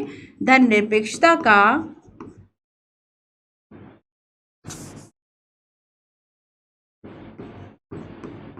यूरोपीय मॉडल, धर्मनिरपेक्षता का यूरोपीय मॉडल। ठीक है, अब देखो यूरोपीय मॉडल आखिर कहता क्या है। यूरोपीय मॉडल आखिर कहता क्या है क्या यूरोपीय मॉडल, या फिर हम ये कहें पश्चिमी देशों का जो मॉडल है। ठीक है, पश्चिमी देशों ने किस तरीके से धर्मनिरपेक्षता को अपनाया है। तो हो सकता है कि किन्हीं दो लोगों ने सेम सिद्धांत को अपनाया हो, पर उसके तरीके में अंतर है, और वही तरीका भारत और यूरोप के मॉडल में डिफरेंसेस को बताएगा। ठीक है, तो यहां पर एक बात कही जाती है कि जो यूरोपीय मॉडल है ना तो धर्मतांत्रिक है, ना तो थियोक्रेटिक है, ना तो धर्म से चलेगा, और ना ही धर्म की स्थापना करता है, ना ही किसी धर्म की स्थापना करता है। ठीक है, दूसरा कहा जाता है कि धर्म व राजसत्ता, ठीक है, इनके बीच का जो संबंध है पारस्परिक रूप से निषेध माना जाता है। एकदम कि मतलब संबंध हो ही नहीं सकता। जैसे हम देखेंगे कि इंडियन सेकुलरिज्म इस मामले में थोड़ा सा ढीला है ना, मतलब इस मामले में कि एकदम पूर्णतः निषेध हम नहीं कह सकते। तो यहाँ पर धर्म और राज्य के बीच का जो पारस्परिक निषेध है ये समझा जाता है, ठीक है। नेक्स्ट हम देखेंगे कि यहाँ पे कहा जाता है कि जो धर्म है, देखो इसमें कहा जाता है कि धर्म राजसत्ता में दखल नहीं देगा, धर्म राजसत्ता में दखल नहीं देगा, ठीक है। और राजसत्ता जो है वह आंखें बंद कर लेगी जब धर्म के नाम पर कुछ हो रहा होगा। तो राजसत्ता धार्मिक व निजी मामलों में, धार्मिक को निजी मामला ही समझा जाएगा, धार्मिक निजी मामलों में या धर्म के निजी मामलों में, धार्मिक निजी मामलों में हस्तक्षेप नहीं करेगी, हस्तक्षेप नहीं करेगी, ठीक है। अब देखो, तो राजसत्ता की नीति है कि धार्मिक तर्क के आधार पर आप नीतियां नहीं बनाओगे। दूसरा क्या है, धार्मिक तर्क के आधार पर कि कोई धर्म ऐसा कहता है इसलिए आपने नीति बना ली, धार्मिक तर्क के आधार पर नीति नहीं बनेगी, ठीक है। ये एक राजसत्ता पे लग गया। अब यहां पर देखो एक कॉन्सेप्ट यही समझा देती हूं, इंडिया और यूरोप का मॉडल, कि यहां पर कहा जाता है कि धार्मिक निजी मामलों में हस्तक्षेप जो है वह राजसत्ता नहीं करेगा। और अगर मान लो धर्म जो है, फॉर एग्जाम्पल कि धर्म क्या कह रहा है, किसी के उत्पीड़न की बात कर रहा है, किसी का अत्याचार कर रहा है किसी समुदाय पर, किन्हीं लोगों का वह जाति या समुदाय के आधार पर बहिष्कार कर रहा है, ठीक है, तो ये धर्म कर रहा है। अब ऐसे में राज्य केवल एक मूक दर्शक होगा, तमाशा देखने वाला होगा। राज्य क्या होगा, केवल मूक दर्शक, बस मुंह बंद करो और चुपचाप देखते रहो कि हो क्या रहा है। और ज्यादातर हम देखेंगे कि इंडिया में यही होता है, मूक दर्शक बने हैं। आप तो भाई सेलफोन चल गए, बस वीडियो बनानी है, किसी चीज को रोकना नहीं है। आपने बहुत, कल मणिपुर की घटना भी इस चीज को बताती है। तो यहां पर हम देखेंगे कि राज्य जो है वह केवल मूक दर्शक है। अगर धर्म कुछ गलत कर रहा है आप कुछ नहीं कर सकते, क्योंकि अगर उसमें कुछ करोगे तो वह धर्म में हस्तक्षेप माना जाएगा। धर्म चूंकि एक निजी मामला माना जाता है, पूर्णतः निजी मामला माना जाएगा। और इसलिए देखो, एक होता है सेपरेशन की, नहीं बिल्कुल ही नहीं, हमें जो धर्म है उससे वास्ता रखना है, मतलब एकदम कटआउट टाइप कर लेना, ठीक है। और दूसरा है कि नहीं, अगर गलत होगा तब हम उसमें रोकेंगे, और ये सही तरीका होता है, और इस तरीके को इंडिया अपनाता है। तो भारतीय धर्मनिरपेक्षता, देखो ये जो धर्मनिरपेक्षता का मॉडल है ना, आप इसको समझना, ये जो मैंने आपको पूरा बताया इसको हम एक तरीके से नकारात्मक धर्मनिरपेक्षता कहते हैं, नकारात्मक धर्मनिरपेक्षता, ठीक है। ये यूरोपीय मॉडल हो गया। कुछ और पॉइंट्स भी है बट यहां पर इंडिया से कंपैरिजन करके पढ़ लेते हैं, ठीक है। अब देखो सकारात्मक धर्मनिरपेक्षता क्या कहता है, यहां पर हम भारतीय धर्मनिरपेक्षता की बात करते हैं। थोड़ी सी एक अंतर तो यही पढ़ लो, क्योंकि कंपैरेटिव स्टडी ही हमें करना है, ठीक है, इसलिए दोनों चीजों को समझा रही हूं, अलग अलग भी बता दूंगी। तो भारतीय धर्मनिरपेक्षता का जो मॉडल है वह सकारात्मक है। सकारात्मक है कि अगर धर्म में परेशानियां हैं, अब ये सकारात्मक कैसे है कि मान लीजिए धार्मिक आधार पर, पुराणों या वेदों के आधार पर आप बाल विवाह करो, जाति प्रथा को अपनाओ। जाति प्रथा को अपनाना तो ठीक है, जाति प्रथा के आधार पर अगर भेदभाव करोगे, ठीक है, या फिर सती प्रथा, तो इस तरह की जो प्रथाएं हैं इस पर राज्य जो है वह हस्तक्षेप करेगा। यहां पे पूर्णतः निषेध था, ध्यान रखना, राज्य जो है इसमें हस्तक्षेप क्या करेगा, मतलब राज्य इसमें हस्तक्षेप कर सकता है। और यही दोनों जो कॉन्सेप्ट है, यही दोनों जो एग्जाम्पल्स है वह ये बताते हैं। और सबसे इंपॉर्टेंट अंतर भी यही माना जाता है कि ये नकारात्मक रूप है, मतलब एकदम नकारात्मक यही तो हुआ कि गलत चीजें हो रही है पर आप फिर भी नहीं बोल सकते। क्यों? क्योंकि नहीं, हमें इसमें क्या करना है, धार्मिक तर्क के आधार पर नीति नहीं बनानी। हम धर्म के बारे में नहीं बोलेंगे, अगर वो गलत करेगा इन केस तब भी नहीं बोलेंगे। लेकिन जब हम भारतीय धर्मनिरपेक्षता की बात करेंगे तो इसका जो इसने जो मॉडल अपनाया वह सकारात्मक है, क्योंकि अगर किसी भी तरह की कोई समस्या है धर्म के आधार पर, अगर राज्य में अराजकता या कुछ भी हो रहा है, उसको रोकने का जो हर संभव प्रयास है वह भारतीय राज्य करेगा। तो हमने सकारात्मकता का जो मॉडल है हमने उसको अपनाया। और एक सबसे बड़ा ये अंतर जो है वह यूरोपीय मॉडल में और भारतीय धर्मनिरपेक्षता में है। ठीक है, ये सबसे बड़ा अंतर है। आया समझ में नेगेटिव और पॉजिटिव एस्पेक्ट्स का? अब हम आगे चलते हैं, थोड़ी सी और बातें करते हैं। ठीक है, चलिए, क्लियर है? इसका स्क्रीनशॉट ले लो। एक अंतर हमने यहां पर देख लिया।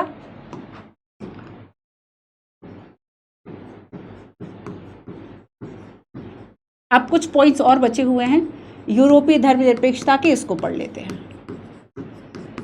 अब देखो, इसमें यह कहा जाता है कि अगर एक तरफ धर्म लिख लो, एक तरफ राज्य लिख लो।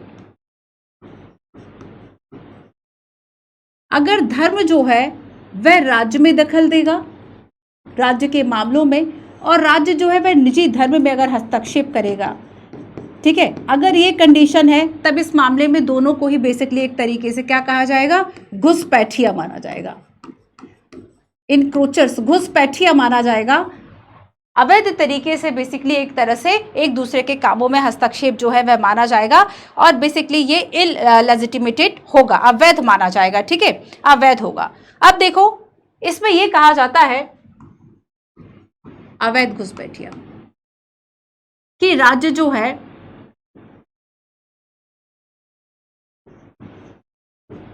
धार्मिक समुदाय को वित्तीय सहायता नहीं दे सकता। इंडिया में ऐसा नहीं है, दे सकता है बट प्रेफरेंशियल बेसिस पर नहीं दे सकता।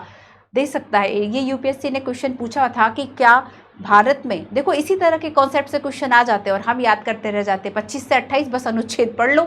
अरे भाई, कॉन्सेप्ट को भी तो समझो, कितने वाइड कॉन्सेप्ट से सोचो। जब मैंने पहली बार इस बुक को पढ़ी थी तब मैं स्वतंत्रता की बाकी चीज़ों को समझ पाई थी एज अ स्टूडेंट। जब इसमें स्वतंत्रता वाला चैप्टर मैंने पढ़ा तब देखा बहुत सारे क्वेश्चन के आंसर मिले कि अच्छा, हमारी स्वतंत्रता कहाँ तक सीमित है, कहाँ तक सीमित नहीं है, है ना। तो इतने वाइड तरीके से आपको जो चीज़ें हैं वे सिखा देता है। अब इसे धर्मनिरपेक्षता की हम बात कर रहे हैं कि यहाँ पर अवैध घुसपैठिया कहा तो राज्य जो है वह धार्मिक समुदाय को वित्तीय सहायता नहीं देगा।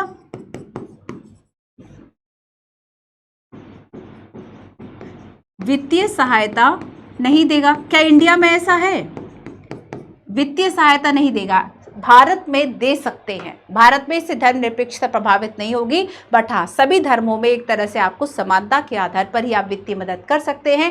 राज्य वित्तीय मदद दे सकता है इस तरह के स्कूल्स को, इस तरह के शैक्षणिक और सांस्कृतिक संस्थान को जो किसी धर्म के हो, लेकिन प्रेफरेंस नहीं करेगा कि नहीं पहले हिंदू को देंगे या फिर पहले ईसाई को देंगे, पहले मुस्लिम को देंगे, ऐसा नहीं करेगा। ठीक है, देखो तो यहाँ पर हम देखेंगे कि आप मान लीजिए धर्म ने किसी का बहिष्कार अगर कर दिया, एग्जाम्पल हमने देखा कि धर्म ने किसी का बहिष्कार कर दिया, तब ऐसे में राज्य इसमें हस्तक्षेप नहीं कर सकता।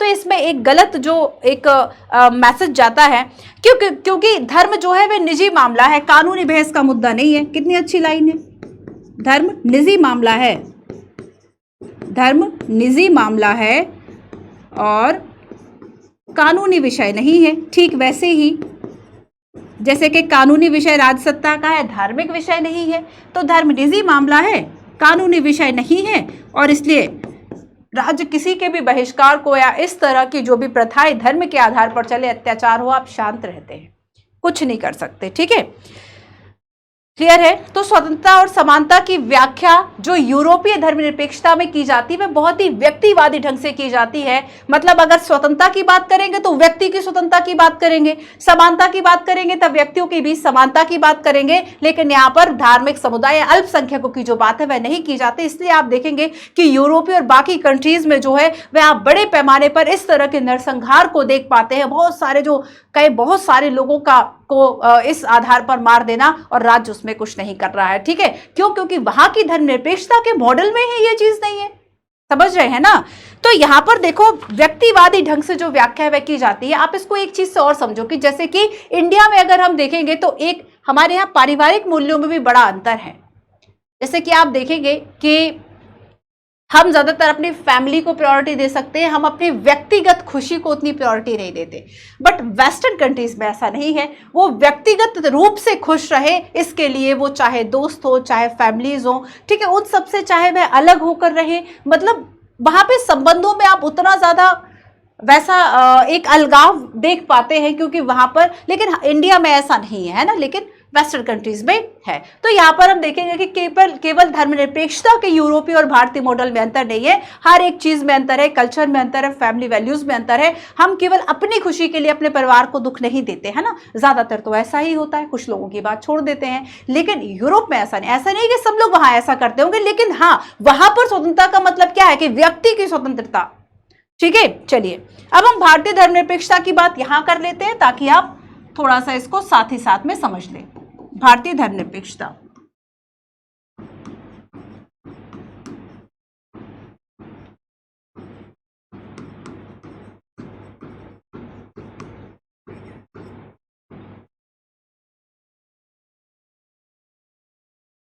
आपको पता होगा कि भारतीय धर्मनिरपेक्षता 3 सिद्धांतों का पालन करती है। पहले अब तक हम पढ़ चुके हैं हस्तक्षेप का सिद्धांत,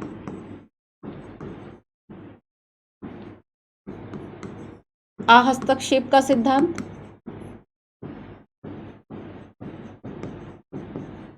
हस्तक्षेप का सिद्धांत, अहस्तक्षेप का सिद्धांत और सभी धर्मों का समान आदर करना, सभी धर्मों का समान आदर, सभी धर्मों का समान आदर करना। ठीक है, और इसके लिए राज्य का कोई औपचारिक धर्म नहीं होगा। राज्य का सभी धर्मों का समान आदर कैसे कर पाओगे अगर कोई आपका ऑफिशियल रिलीजन हुआ तो, है ना। सो राज्य का कोई औपचारिक धर्म नहीं होगा। ठीक है, तो यहां पर ये कुछ ऐसे सिद्धांत है जो भारतीय धर्मनिरपेक्षता में हम सामान्य तौर पर देखते हैं। अब देखो हम देखेंगे कि यहाँ पर इंटरवेंशन और नॉन इंटरफेरेंस की जो ये नीति है, हस्तक्षेप और नॉन अहस्तक्षेप की, हस्तक्षेप का सिद्धांत ये कहता है, देखो भारतीय धर्मनिरपेक्षता में अगर कोई सामाजिक बुराई है तो उसको ठीक करने में समर्थ होगा राज्य, क्योंकि राज्य उसमें बोल सकता है, क्योंकि हमने सकारात्मक नीति को अपनाया। लेकिन अगर वही कोई यूरोप में इस तरह की घटनाएं हो रही हैं तब राज्य नहीं बोल सकता, उसमें केवल तमाशा देखने वालों में राज्य की गिनती होगी, क्योंकि राज्य के द्वारा कोई सुधार नहीं किया जा सकता। ठीक है, अब देखो आपको एक क्वेश्चन बताया था, क्या लिखा हुआ है एक क्वेश्चन में, इस तरह की धर्मनिरपेक्षता में राज्य समर्थित धर्म सुधार के लिए कोई जगह नहीं होती। अब आ गया ये पॉइंट समझ में, तो कथन सही है। कारण देखो, क्योंकि राज्य और धर्म के अलगाव के लिए इसका पारस्परिक निषेध जरूरी है, निषेध, एकदम निषेध, तब क्या हो गया, दोनों सही हैं और इसकी सही व्याख्या भी करता है। आया समझ में? अगर यही बात, यही 2 सेंटेंस भारतीय धर्मनिरपेक्षता के बारे में कहे जाते, वो दोनों ही गलत हो जाते। ठीक है, क्लियर है? जैसे कि एक क्वेश्चन और देखो, यूरोपीय मॉडल और भारतीय मॉडल के बारे में एक कथन है, एक कारण है।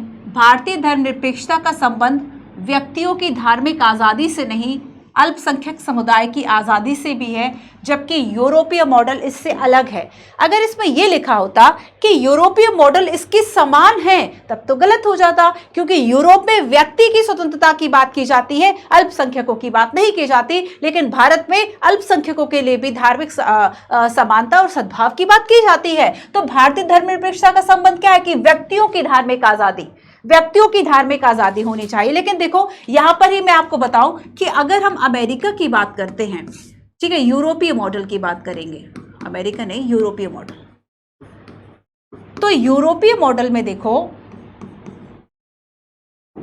यूरोपीय मॉडल में स्वतंत्रता और समानता की जो व्याख्या है वह व्यक्तिवादी तरीके से की गई है। स्वतंत्रता और समानता की व्याख्या, स्वतंत्रता और समानता की व्याख्या व्यक्तिवादी तरीके से की गई है। व्यक्तिवादी ढंग से की गई है। ठीक है, व्यक्तिवादी ढंग से की गई है। और यहां पर स्वतंत्रता का मतलब व्यक्तियों की स्वतंत्रता, स्वतंत्रता मतलब व्यक्तियों की स्वतंत्रता, ना कि अल्पसंख्यकों की, व्यक्ति की स्वतंत्रता। ठीक है, और जब हम समानता की बात करते हैं तो व्यक्तियों के बीच समानता, समानता मतलब व्यक्तियों के बीच समानता। इसकी परिभाषाएं इंडिया में अलग होंगी।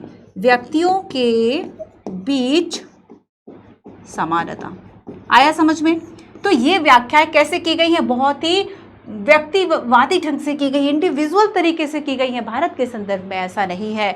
यहाँ पर हमने अल्पसंख्यक समुदाय की आज़ादी दी है। अगर यही बात यूरोप के बारे में कही जाए गलत हो जाएगी, समझे? भारतीय धर्मनिरपेक्षता सकारात्मक है जबकि यूरोपीय मॉडल नकारात्मक है। ये किस आधार पर हमने कह दिया? ये हमने इस आधार पर कहा, जो ये पूरा हमने यहाँ पर देखा था, यूरोपीय मॉडल बिल्कुल दखल नहीं देगा, भले उत्पीड़न हो, तो नकारात्मक विधि हो गई। भारतीय धर्मनिरपेक्षता सकारात्मक है क्योंकि हम इसमें जो धार्मिक सुधार की गुंजाइश है वह राज्य कर सकता है। ठीक है, तो यहाँ पर लेकिन क्या इन दोनों का डायरेक्ट संबंध आपको दिख रहा है? जैसे पहले वाले में तो था, तो यहाँ पे डायरेक्ट संबंध नहीं हो रहा है, व्याख्या नहीं हो रही है ना सही। तो हम कहेंगे कि दोनों सही हैं, लेकिन कारण जो है वह सही व्याख्या नहीं करता है। सो ऑप्शन नंबर बी इसका आंसर होगा। क्लियर हुआ इतना? चलिए, भारतीय धर्मनिरपेक्षता के बारे में कुछ और पॉइंट्स मैं बता देती हूँ आपको। देखो, भारतीय धर्मनिरपेक्षता का क्या है कि पहली विशेषता तो इसकी ये कही जाती है कि ये बहुत गहरी व विविधतापूर्ण है। विविधतापूर्ण क्यों है? कि हमारी कंट्री वैसे भी कैसी है? डाइवर्स कंट्री है। और ये जो विविधतापूर्ण संस्कृति है, इससे हमारे अंदर सहिष्णुता आ गई। सहिष्णुता या टॉलरेंस का मतलब क्या होगा? देखो, बहुत बर्दाश्त कर लिया, अब और बर्दाश्त नहीं करेंगे। तो यहाँ पर सहिष्णुता का मतलब क्या है? इस तरह के डायलॉग्स आप बोलते होंगे। सहिष्णुता का मतलब क्या है? कि आप जिसको नापसंद कर रहे हैं, बहुत बड़ा चैलेंज है कि आप किसी को नापसंद कर रहे हैं, आप उसकी बात भी बहुत शांति से सुन ले, है ना? वही वोल्टेयर का कथन याद करो कि मैं तुम्हारी बात से सहमत नहीं हूं, पर मैं तुम्हारे कहने के अधिकार की रक्षा अपने मरते दम तक करूंगा। तो यहां पर जो जॉन रॉल्स की थ्योरी हम देखते हैं अभिव्यक्ति की स्वतंत्रता के, वोल्टेयर का जो ये सिद्धांत पढ़ते हैं, ये कथन स्टेटमेंट पढ़ते हैं, ये क्या बताता है? वो अभिव्यक्ति की स्वतंत्रता बताता है। वही बात आप सहिष्णुता में कि देखो पसंद नहीं करता, लेकिन मैं तुम्हारी बात तो जरूर सुन लूंगा या सुन लूंगी। तो यहाँ पर सहिष्णुता का मतलब वही हुआ कि बर्दाश्त करना, है ना? अब अगर बर्दाश्त करने की बात कही जा रही है, इसका मतलब क्या है? कि आप जिस धर्म को पसंद नहीं कर रहे हैं, उसके जो कुछ चीजें हैं वह भी आप समाज में बर्दाश्त कर रहे हैं, क्योंकि आप विविधता को प्रायोरिटी दे रहे हैं। ठीक है, तो यहां पर क्या है कि हमारी संस्कृति जो है, इंडियन कल्चर जो है, वह किस पर है? अगर हम विविध हो ही नहीं सकते थे, हम भी नरसंहार करते एक समुदाय का, वो दूसरे समुदाय का करता, तो हो सकता है एक आदि समुदाय बचता। तब ऐसे में क्या है कि अगर संस्कृति विविधता पूर्ण है, बहुत ही गहरा विश्वास है ये, तो सहिष्णुता पर ही तो बना है ये, है ना? तो हम देखते हैं कि धार्मिक विविधता जो है वह इसी से आती है। विश्व के 8 प्रमुख धर्मों को मानने वाले जो लोग हैं वह भारत में हैं। ये धार्मिक विविधता और समुदाय दिखाता है। धर्म के अंदर कई पंथ हो सकते हैं। ठीक है, तो धार्मिक विविधता, है ना, संस्कृति का हिस्सा हो गया। अब देखो, इसके अलावा हम देखते हैं अंतर सामुदायिक, अंतर सामुदायिक धार्मिक समानता। आप देखेंगे कि महिलाएं, दलित व अन्य इस तरीके के जो वर्ग हैं, उसके लिए राज्य जो है वह क्या करेगा? प्रयास करेगा, है ना? राज्य इनके लिए प्रयास करेगा कि इनकी स्थिति जो है पहले से ठीक हो जाए। तो हम देखेंगे कि अंतर सामुदायिक, अंतर धार्मिक समुदाय के अलावा अंत सामुदायिक जो धार्मिक समानता है उस पर भी फोकस करेगा। जैसे कि हम देखते हैं कि दलित या फिर महिलाओं का उत्पीड़न होना, भारतीय मुसलमानों या फिर ईसाइयों के अंदर, है ना, मतलब ईसाइयत के अंदर भी महिलाओं के साथ भेदभाव हो रहा है, और अल्पसंख्यक और बहुसंख्यक में अंतर है। तो यहाँ पर ये 3 एग्जाम्पल्स क्या बताते हैं कि हमें इन खतरों का जो सामना है वह भी करना है, हमें इनका भी विरोध करना है। तो जो धार्मिक भारतीय धर्मनिरपेक्षता है वह इन सब का भी विरोध प्रॉपर तरीके से करती है। ठीक है, अब देखो नेक्स्ट हम कहेंगे जो आपने एग्जाम्पल में अब तक पढ़ा कि व्यक्तियों की आजादी नहीं बल्कि, केवल शब्द भी सही है, केवल व्यक्तियों की आजादी नहीं बल्कि अल्पसंख्यकों के धार्मिक समानता व अधिकार की बात भी करता है। ठीक है, तो ये इंडियन कल्चर है कि आप ऐसा नहीं है कि केवल व्यक्तियों के लिए स्वतंत्रता की बात कर रहे हैं, बल्कि जो अल्पसंख्यक वर्ग है उसके लिए भी आप समानता और अधिकार दे रहे हैं। जैसे कि फॉर एग्जांपल आपने आर्टिकल 29, आर्टिकल 30 की बात की, है ना, और स्पेशली आर्टिकल 25 से लेकर 26, 27 और 28 अगर हम इन अनुच्छेदों की बात करें तो ये हमारे यहाँ धार्मिक स्वतंत्रता सद्भाव को बढ़ावा देते हैं। ठीक है, क्लियर। अब देखो तो यहाँ पर धार्मिक आजादी का मतलब व्यक्ति नहीं बल्कि जो अल्पसंख्यक समुदाय है इनकी भी आजादी होगी और इनको भी अधिकार मिलेंगे। क्लियर। अब नेक्स्ट है इसमें थर्ड कि हम देखेंगे कि भारतीय धर्मनिरपेक्षता में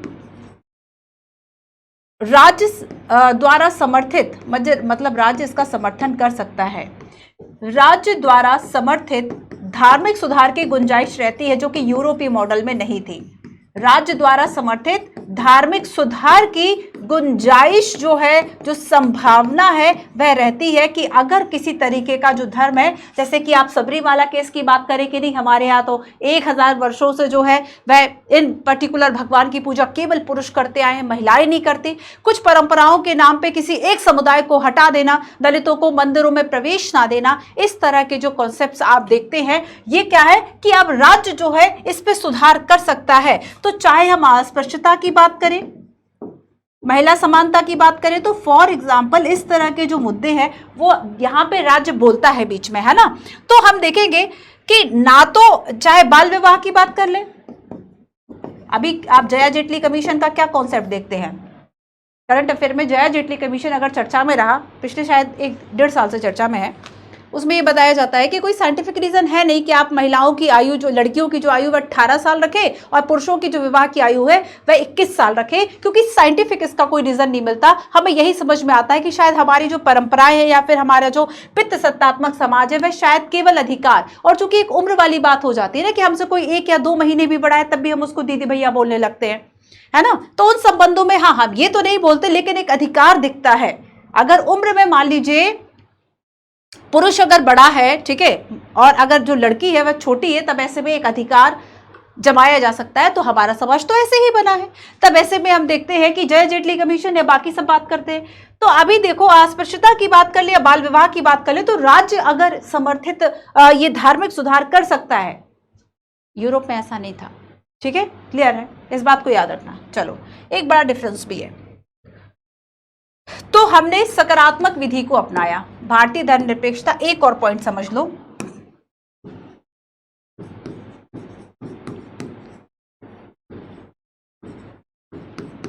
नेहरू जी खुद धर्म को नहीं मानते थे।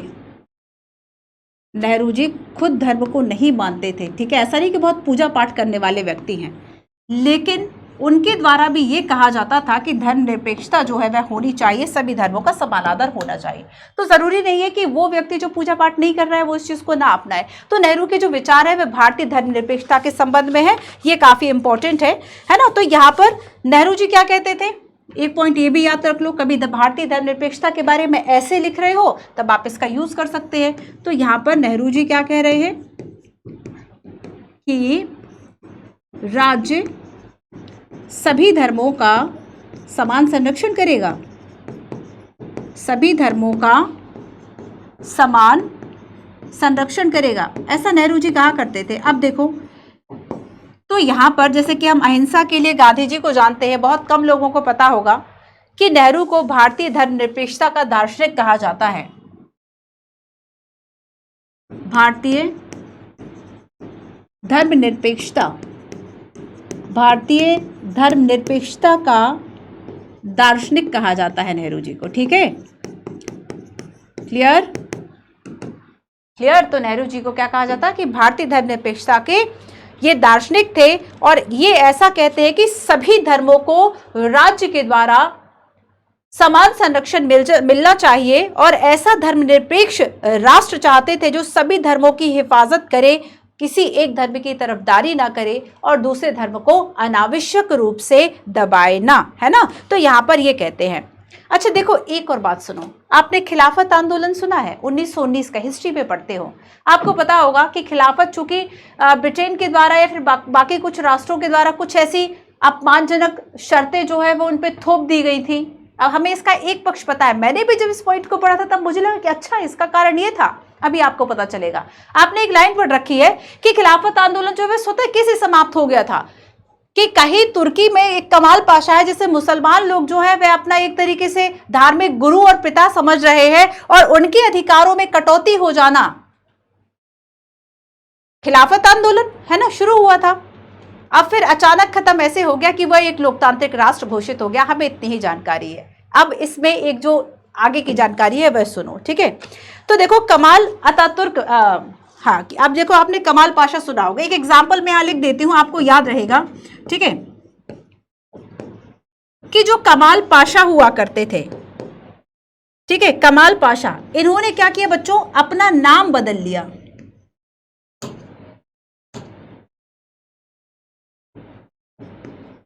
इन्होंने अपना जो नाम है वह बदल लिया और नाम रखा कमाल आतातुर्क।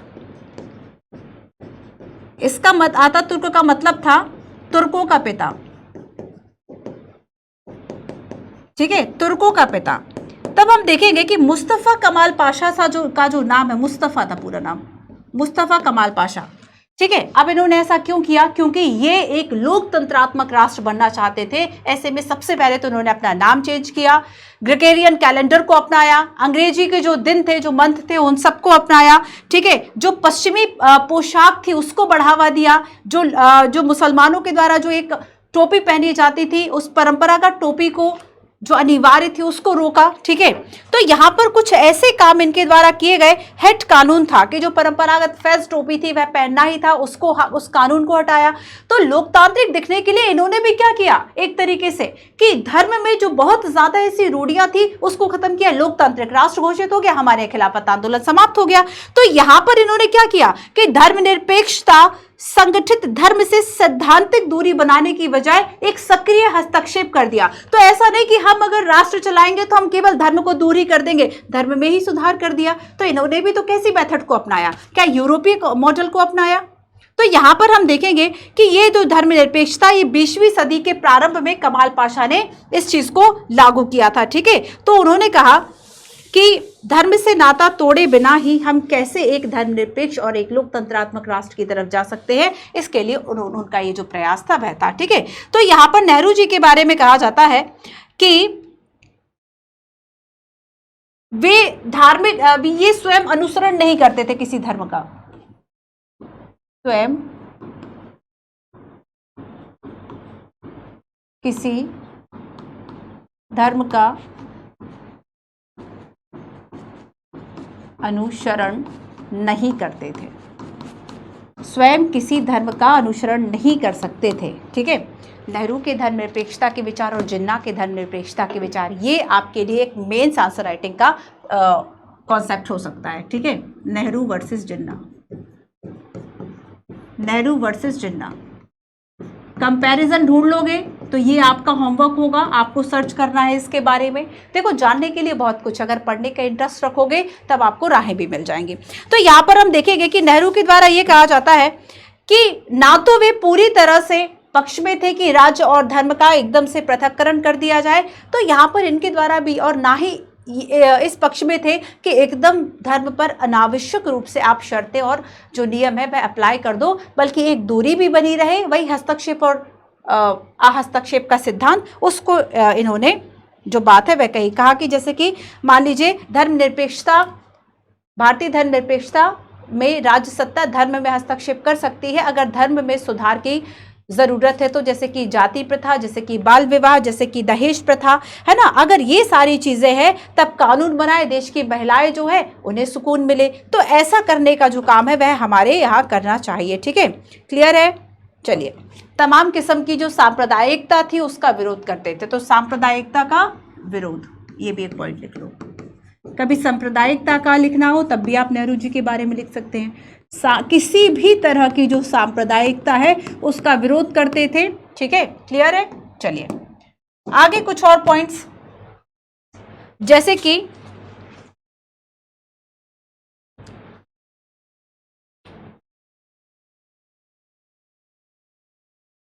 शांतिपूर्ण सह अस्तित्व,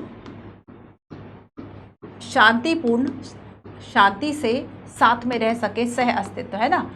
तो शांतिपूर्ण सह अस्तित्व अथवा सहिष्णुता, ये भारतीय धर्मनिरपेक्षता के तत्व है, अथवा सहिष्णुता।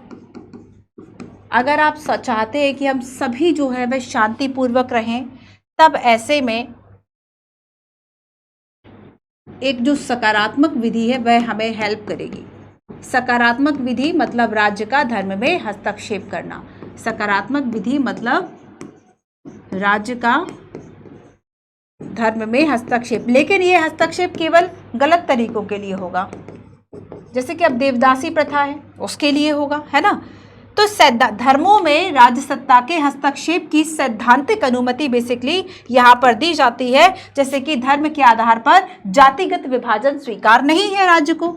जैसे कि राज्य ने क्या किया कि धर्म के आधार पर, धर्म के, आ रहा है समझ में, कॉन्सेप्ट बहुत जुड़े हुए हैं बच्चों, जितना पढ़ोगे उतना समझोगे। धर्म के आधार पर जातिगत जो विभाजन है अस्वीकार्य है, अस्वीकार्य होगा, ऐसा राज्य कहता है आर्टिकल 17 में। तो ये भारतीय धर्मनिरपेक्षता की बातें हो गई। अब चलते हैं कि क्यों आखिर जो भारतीय धर्मनिरपेक्षता है, ठीक है, क्यों आखिर जो भारतीय धर्मनिरपेक्षता है उसे एक असंभव परियोजना कहा जाता है, इस पर हम बात करेंगे।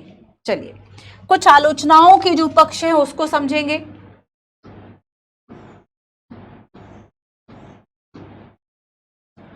धर्मनिरपेक्षता के नकारात्मक पक्ष में शामिल नहीं है, इसको पढ़ लेना। बताइए, फोर्थ स्टेटमेंट है। फर्स्ट कहता है भारतीय परिप्रेक्ष्य में धर्मनिरपेक्षता को लेकर आरोप लगाया जाता है कि यह पश्चिम से आयातित है। पहले क्वेश्चन देख लो, फिर हम इसके जो नकारात्मक और आलोचनाएं पक्ष है उसको हम पढ़ेंगे। चलिए, धर्मनिरपेक्षता पर धर्म विरोधी होने का आरोप भी लगाया जाता है जो लोगों के धार्मिक पहचान के लिए खतरा उत्पन्न करती है। राज्य बहुसंख्यकों से प्रभावित होकर अल्पसंख्यकों के मामलों में हस्तक्षेप कर सकता है और यह वोट बैंक की राजनीति को बढ़ावा नहीं देती है। भारतीय धर्मनिरपेक्षता वोट बैंक की राजनीति को बढ़ावा नहीं देती है। क्या लगता है आपको? वोट बैंक की राजनीति का मतलब क्या है? कि आप किसी धार्मिक समुदाय को हवा दे रहे हैं, या आप धार्मिक समुदाय के पक्ष में इस तरह के उसको तुष्टीकरण की नीतियां अपना रहे हैं जो आगे जाके गलत साबित होंगी सभी, पूरे देश के लिए, सभी समुदाय के लिए। तब क्या वोट बैंक का कनेक्शन नहीं है? कि धर्मनिरपेक्षता के नाम पर अगर आप ये सोचो कि देखो, जैसे कि आप ज़्यादातर देखोगे, शायद इस चीज़ को आप महसूस भी करते होंगे कि सरकारें जो है, हो सकता है कि हिंदुओं के प्रति अगर अत्याचार और चीज़ें हो रही है तब ना बोल रही हो, लेकिन अगर कोई मुस्लिम छोटा सा मुद्दा उठ गया तो चूंकि वोट बैंक के लिए, वोट बैंक का सवाल है, इसलिए उनके पक्ष में बोलने लग जाएं लोग। तब ये क्या है? तब ये वोट बैंक की राजनीति ही तो है। तो यहाँ पर धर्मनिरपेक्षता तो सभी के लिए, धार्मिक समानता तो सभी के लिए, चाहे कोई भी धर्म हो। ज्यादातर विवाद हिंदू मुस्लिम को लेकर होता है, इसलिए वह एग्जाम्पल आपको भी ज्यादा सूटेड है।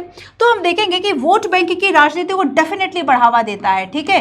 तो यहाँ पर बढ़ावा नहीं देता है, ये गलत है। बढ़ावा देता है और ये इसके नकारात्मक पक्ष का हिस्सा है। नहीं देता है इसलिए गलत है, ठीक है।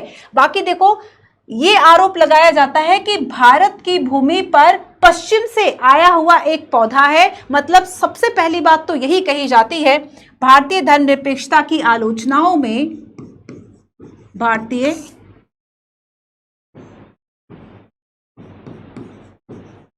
धर्मनिरपेक्षता की आलोचना,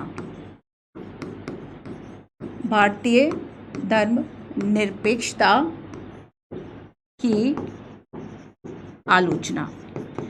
सबसे पहली बात जो इसके बारे में कही जाती है वह ये है कि ये पश्चिम से आयातित एक पौधा है। इसकी जो जड़ें हैं वह कहां पर है? पश्चिम में। पश्चिम से आयातित एक पौधा है।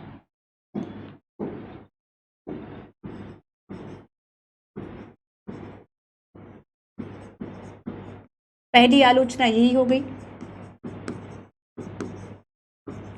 पश्चिम से आयातित पौधा है।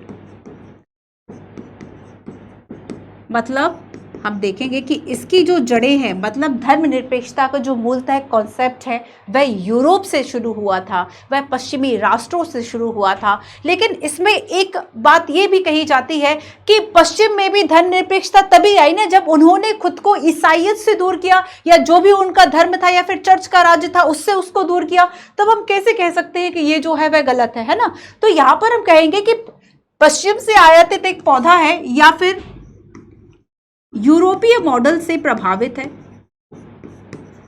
या फिर यूरोपीय मॉडल से प्रभावित है।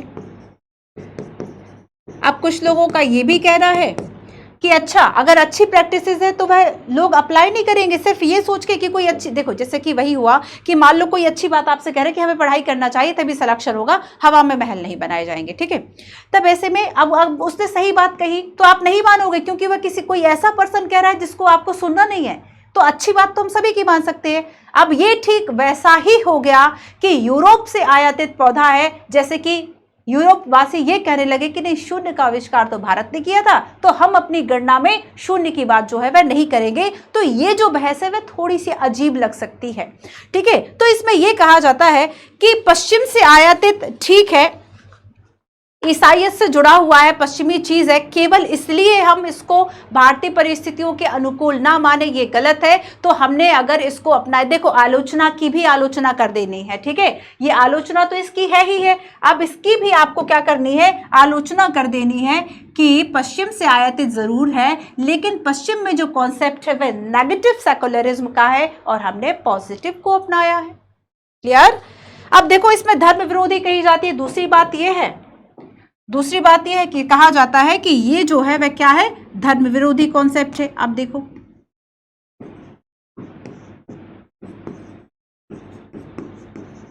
भारतीय धर्मनिरपेक्षता धर्म विरोधी है, ये इस पर एक बड़ा प्रश्न चिन्ह खड़ा कर देता है। इसमें कहा जाता है कि इसमें संस्थाबद्ध धार्मिक वर्चस्व का विरोध किया जाता है। संस्थाबद्ध धार्मिक वर्चस्व का विरोध किया जाता है। संस्थाबद्ध धार्मिक वर्चस्व का विरोध किया जाता है, ठीक है। और अगर देखो संविधान में जो है वह हमें आज़ादी दी गई है धर्म को मानने की। कुछ लोगों का कहना है कि धार्मिक पहचान को खतरा है। अब देखो इसमें भी बहस है, जैसा कि इसमें बहस थी, अलग अलग मॉडल थे कि हम जीरो नहीं अपनाएंगे। क्या यूरोप वाले ये कहते कि हम शून्य को नहीं अपनाएंगे, इसके बिना गणना कर लेंगे? ठीक वैसा ही है जैसे कि हम कह रहे हैं कि पश्चिम से आयातित पौधा है। वैसे ही हम कहते हैं धर्म विरोधी मानने वाले जो लोग हैं वे भी दो तरीके से हैं। तो एक पक्ष क्या कह रहा है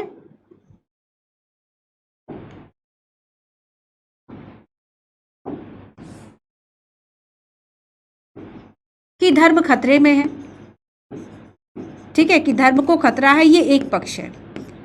अगर आप ये मानते हो कि दुराग्रह करना, गलत प्रैक्टिसेस को अप्लाई करना, मतांधता करना, मतांधता मतलब किसी एक मत के लिए अंधे हो जाना, आप उसमें लॉजिक ना लगा पाओ, तो मतांध को अपनाना या फिर हिंसा को अपनाना, अगर आप इनको अपना मूल्य बना रहे हैं तब तो डेफिनेटली धर्म पर खतरा है। तो कोई सामने आके ये कह देना कि नहीं हमारा धार्मिक मूल्य जो है वह तो हिंसा है, और सरकार अगर, राज्य अगर हमें हिंसा से दूर करेगा तो हम कहेंगे धर्म को खतरा है। तो ऐसी चीजों को खतरा मत बनाओ ना।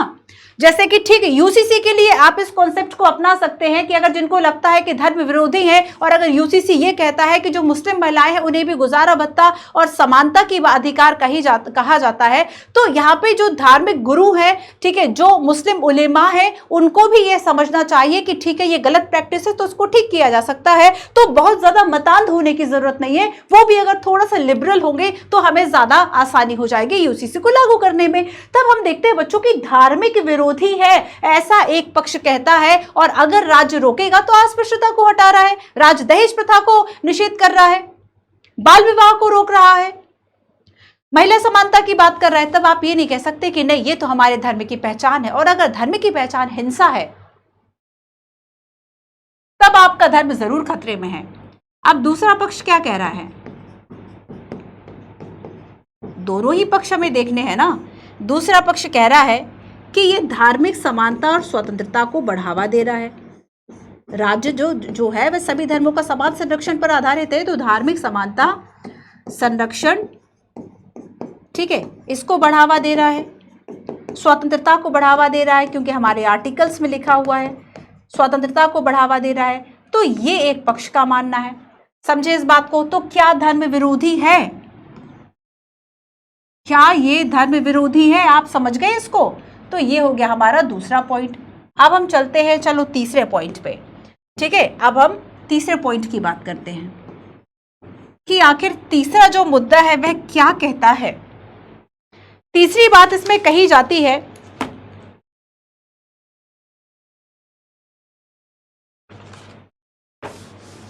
अल्पसंख्यकवाद, है ना। तीसरी बात इसमें कही जाती है अल्पसंख्यकवाद को मढ़ा जाता है।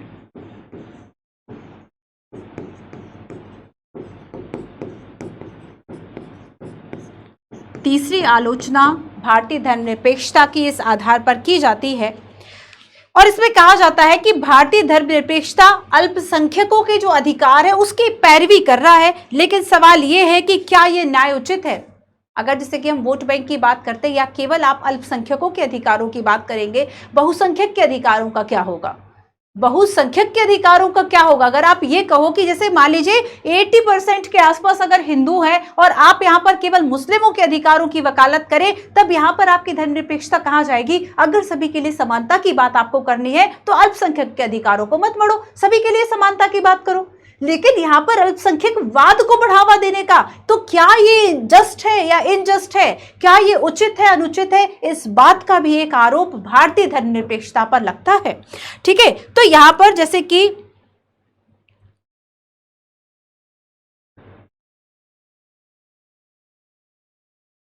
कुछ एग्जांपल्स इसमें दिए वो आप पढ़ लेना, ठीक है। आगे हम देखेंगे कि अगर कुछ लोग इसमें ये कहें, फॉर एग्जाम्पल मान लीजिए ट्रेन में कोई व्यक्ति जो है स्मोकिंग कर रहा है, ठीक है। अब उसके स्मोकिंग करने से बाकी लोगों को प्रॉब्लम हो रही है, तो ये हो सकता है कि बाकी लोग उससे कहें कि भाई स्मोकिंग मत करो। लेकिन अब देखो यहाँ पर ये तो छोटा मुद्दा हो गया कि उन्हें कोई परेशानी नहीं थी, किसी व्यक्ति को दमे की परेशानी थी और वो स्मोकिंग से मर जाता है। तब ऐसे में अब उसका हर्जाना कौन देगा। आप समझ रहे हैं इस बात को कि किसी की जान चलेगी आपकी स्वतंत्रता और बाकी अधिकारों के चक्कर में। तब ऐसे में राज्य बोले, है ना, आप देखेंगे कि धूम्रपान वर्जित लिखा होगा ट्रेन में, धूम्रपान है, मद्यपान है, ये सारी चीज़ें। अब तो बहुत सारे उसके लिए गाइडलाइंस आएंगे, 10 बजे के बाद ही आपकी अपना फ़ोन साइलेंट रखिए, ठीक है, फ़ोन चार्जर पे लगा के ना छोड़े। बहुत सारी गाइडलाइंस अब तो रेलवे जो है वह जारी करने लगा है सुरक्षा संबंधी कारणों से। तो अल्पसंख्यकवाद को जो है वह किसी भी तरीके से बढ़ा ना जाए। तो यहाँ पर अल्पसंख्यक के अधिकार ऐसे विशेष अधिकार हैं जिसे दूसरे उसकी कीमत चुकाते हैं। ये एक पक्ष कहता है कि अगर आप कुछ लोगों को, कुछ जो माइनॉरिटीज आप कह रहे हो, आप अगर उनको अधिकार दोगे, दूसरा इसकी कीमत चुकाएगा, वो अपने अधिकारों से समझौता करेगा कहीं ना कहीं, ठीक है। ये बात इसमें कही जाती है। चलिए खैर,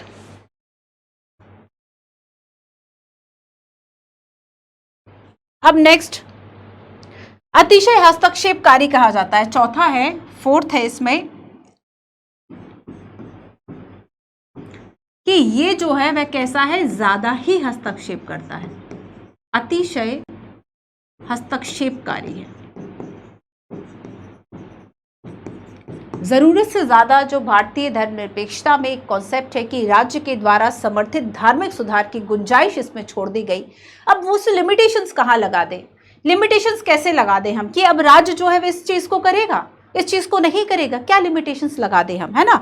तो यहाँ पर एक जो आलोचना की जाती है चौथी वह यही है कि धर्मनिरपेक्षता जो है वह उत्पीड़नकारी है और समुदायों की धार्मिक स्वतंत्रता में हस्तक्षेपकारी। क्यों कहा जाता है कि जो समुदाय हैं, समुदायों की धार्मिक स्वतंत्रता में ज्यादा हस्तक्षेप करती है, समुदायों की धार्मिक स्वतंत्रता में हस्तक्षेप ज्यादा करती है। ठीक है, ये बात इसमें कही जाती है, आलोचना की जाती है। जैसे कि कहते हैं कि भारतीय धर्मनिरपेक्षता राज्य सत्ता जो है वह सुधार की गुंजाइश रह सकती है ना।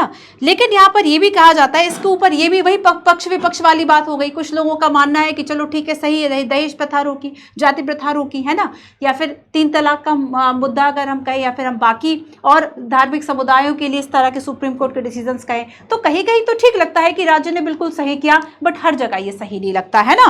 तो यहाँ पर यह कहा जाता है कि कानून धर्मनिरपेक्षता के बुनियादी सिद्धांत का ही तिरस्कार कर रहे हैं और अंतर धार्मिक वर्चस्व से स्वतंत्रता की अभिव्यक्ति समझा जाए, अंतर धार्मिक वर्चस्व की मिसाल भी जो है वह दी जाए, है ना। तो कुछ ऐसी बातें कही जाती हैं। इस तरह के आंतरिक टकराव होते रहते, स्वाभाविक है। देखो, जब 10 लोग, या फिर कहने की बात है कि जब 10 लोग हों, है ना, तो आप पूरे देश को 10 लोग ही समझ लें कि जब मान लीजिए 10 लोग हैं या 10 समुदाय हैं, उनके बीच में टकराव होगा ही होगा। जैसे कि आप एक संगठन में देखें, आप जैसे मैं छोटा सा आपको एग्जाम्पल बता दूं कि कोई कंपनी है, ठीक है, कोई कंपनी है तो उसमें बहुत सारी टीम्स काम कर रही हैं। मान लीजिए कोई मैनेजमेंट भी टीम है, कोई एकेडमिक टीम है, कोई कंटेंट वाली टीम है, कोई स्टूडियो पर्सन की टीम है।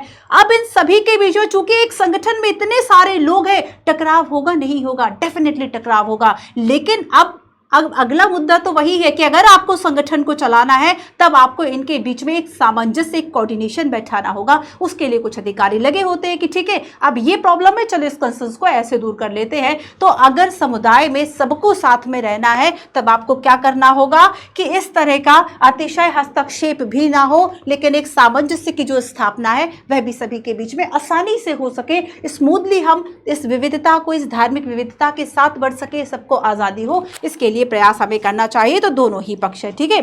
जैसे कि इसमें देखो बात कही जाती है, ऐसे आंतरिक टकराव और भी ज़्यादा जटिल हो जाते हैं जब जैसे कि मुस्लिमों का पर्सनल लॉ, हिंदुओं के जो लॉ हैं, या फिर ईसाई या फिर बाकी कानून की अगर हम बात करें, तो अलग अलग धर्मों में विवाह, उत्तराधिकार, पारिवारिक मामले जो है वह अलग अलग है। अब देखो, हिंदू धर्म में भी, उसके अंदर भी अगर आप सोचें कि सभी जगह सेम विवाह के मामले हैं, गलत।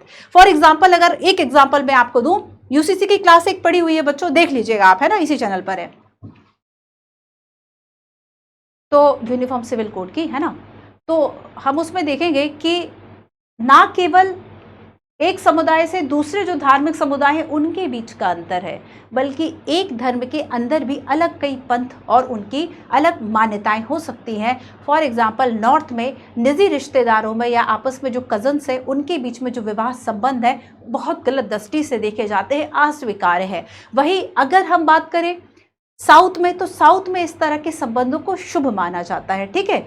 और वही अगर हम ईसाई की बात करें, क्रिश्चियंस की बात करें, तो उसमें भी इस तरह के जो संबंध है, उनमें कजन्स में या फिर दूर के कजन्स से तो आपस में शादी विवाह जो है वह हो सकता है। लेकिन स्पेशली अगर हम उत्तर भारत की बात करें, तो हमारे यहाँ सारे जो कजन्स हैं वे आपस में भाई बहन होते हैं, और हम इन रिश्तों को खुद भी नहीं स्वीकार कर पाते हैं। आपको पता चले, आप भी शायद उस चीज़ को स्वीकार ना कर पाओ, और भी एक्सट्रीम अगर आप इस चीज़ के खिलाफ हो सकता है, आप उस शादी को अटेंड ना करो, आप उनको अपने घर बाद में बुलाओ ना, मतलब बहुत तरीका हो सकता है बहिष्कार करने का। ये हमारी मान्यताएं ही तो हैं। तो जब एक धर्म के अंतर्गत केवल विवाह के मुद्दे को, विवाह वैसे एक बहुत बड़ा संस्कार माना जाता है, अगर स्पेशली हम हिंदू धर्म के 16 संस्कारों की बात करें, तो आज भी सबसे ज़्यादा जो एक संस्कार बचा हुआ है, जिसे लोग ज़्यादा एक बहुत सोशल वैल्यू देते हैं, वो विवाह ही रह गया है, ठीक है। तो यहाँ पर हम देखेंगे कि निजी कानूनों को कैसे सुधारा जाए, और उसमें ये बहुत अच्छा पैराग्राफ है, पेज नंबर 119 पर है। ये न्यू बुक है, 2023 में अपडेटेड हो गया है, ध्यान रखना। और 2023 के अपडेशन में इसके पीछे के जो शांति और विकास वाले जो चैप्टर है वो नहीं है, पुराना वाला बुक में है, लेकिन हम नए के अकॉर्डिंगली चलो तो शांति विकास को मैं छोड़ रही हूँ, आप पढ़ लेना बच्चों, है ना। तो और जैसा मैंने सिखाया है ये नोट्स और सारी चीजें, ये प्लीज आप ऐसे बना लेना। तो इसमें कहा जाता है ये जो चैप्टर है आपका पिछली बुक का 119 का, ये लास्ट वाला जो चैप्टर है ये यूसीसी के लिए ही दिया हुआ है, आपको इसको रट लेना है एकदम। अगर क्वेश्चन आएगा इससे अच्छी भाषा आपके पास नहीं होगी, मैं भी बता देती हूँ। तो इसमें कहा जाता है कि निजी कानूनों को ऐसे सुधारा जाए कि अल्पसंख्यक अधिकारों के साथ साथ पुरुष और महिलाओं के बीच भी बराबरी की जो मिसाल है वह बनी रहे, और ऐसे सुधार बलपूर्वक या राज्य सत्ता के जरिए जो है वह नहीं लाए जा सकते, लेकिन राज्य इससे दूरी बनाए रखने की नीति भी नहीं अपना सकता। अगर राज्य दूरी बनाएगा तो कैसे यूनिफॉर्म सिविल कोड को लागू करेगा, ठीक है। तो यहाँ पर हर धर्म के अंदर उदारवादी और लोकतांत्रिक आवाज का समर्थन करने के जरिए हम इस तरह की बात कर सकते हैं। इसका मतलब क्या है कि सभी धर्म के जो लोग हैं वह आगे आए और अपने इस तरह के धार्मिक मामले या जो वो पर्सनल लॉस कह रहे हैं उसमें सुधार की बात खुद ही रख दें, अपने लोगों को समझाएं, है ना। चलो अब देखते हैं हम पांचवा, और इसमें ये बात कही जाती है कि ये एक इल्जाम जो इस पे लगता है कि ये वोट बैंक की राजनीति है।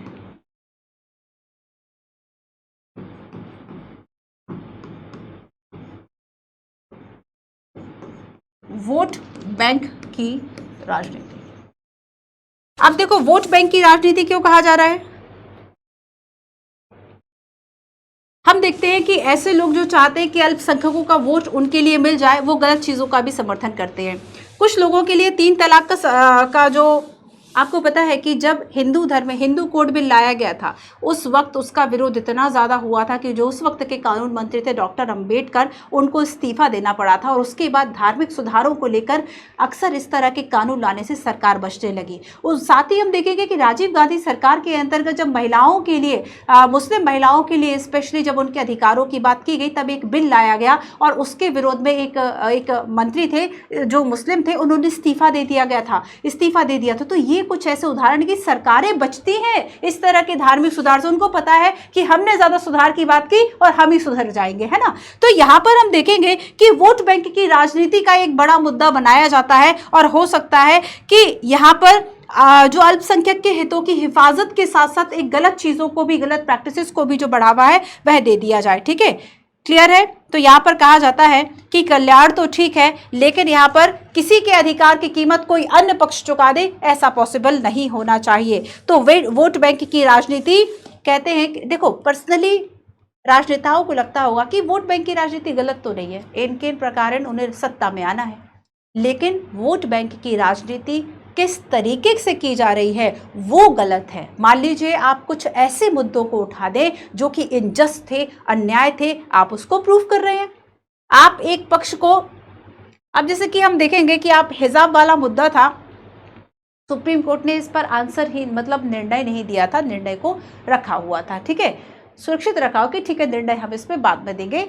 तो हम देखेंगे कि वहां पर निर्णय देने से बचा जाता है। सरकार अगर इस तरीके से करेगी तब कैसे आप न्याय और समानता की, अगर इस तरह का कोई मुद्दा है जो कि उठ गया हो पूरे देश के लेवल पर, उस तरह का मुद्दा उठ गया, तब तो सरकारों को इस मुद्दे को और भी ज़्यादा सक्षम तरीके से सुलझाना चाहिए ताकि लोगों का विश्वास बढ़े और वो अन्याय भी ना लगे। लेकिन वोट बैंक की राजनीति किस तरीके से की जा रही है वो देखना बहुत ज़्यादा ज़रूरी होगा। अगर अन्याय किया जा रहा है तब तो वो बड़ा एक कष्टकारक काम हो जाता है, ठीक है। अब हम लास्ट और इंपॉर्टेंट है कि ये जो है एक असंभव परियोजना है। अंतिम जो छठा है,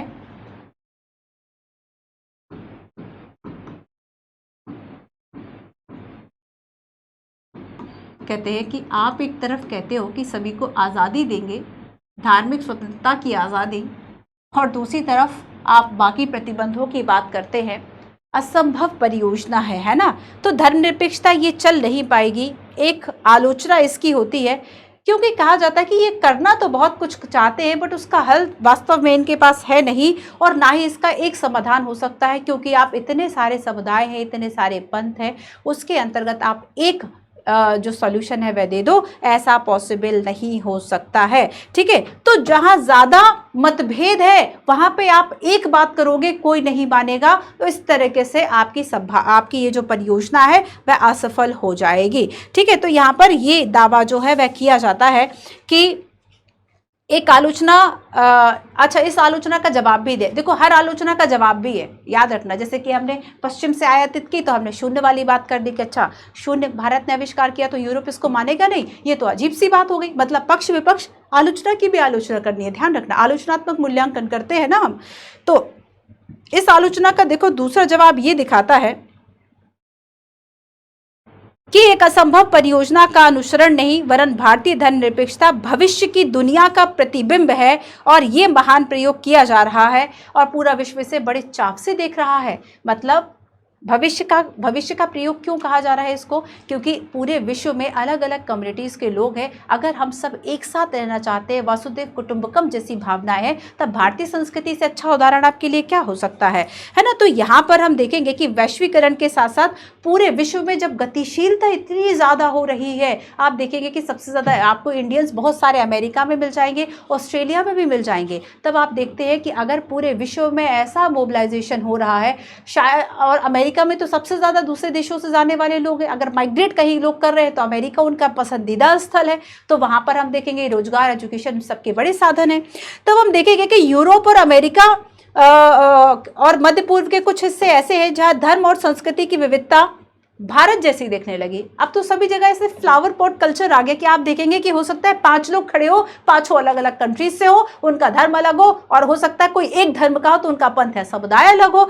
तब हम देखते हैं कि भारतीय जो प्रयोग है समाज भारतीय प्रयोग के भविष्य की गहरी रुचि के साथ अवलोकन कर रहे हैं। और ये इसकी आखिरी लाइन थी, ठीक है। चलो, सो ये था धर्मनिरपेक्षता की आलोचना, समझ में आया होगा।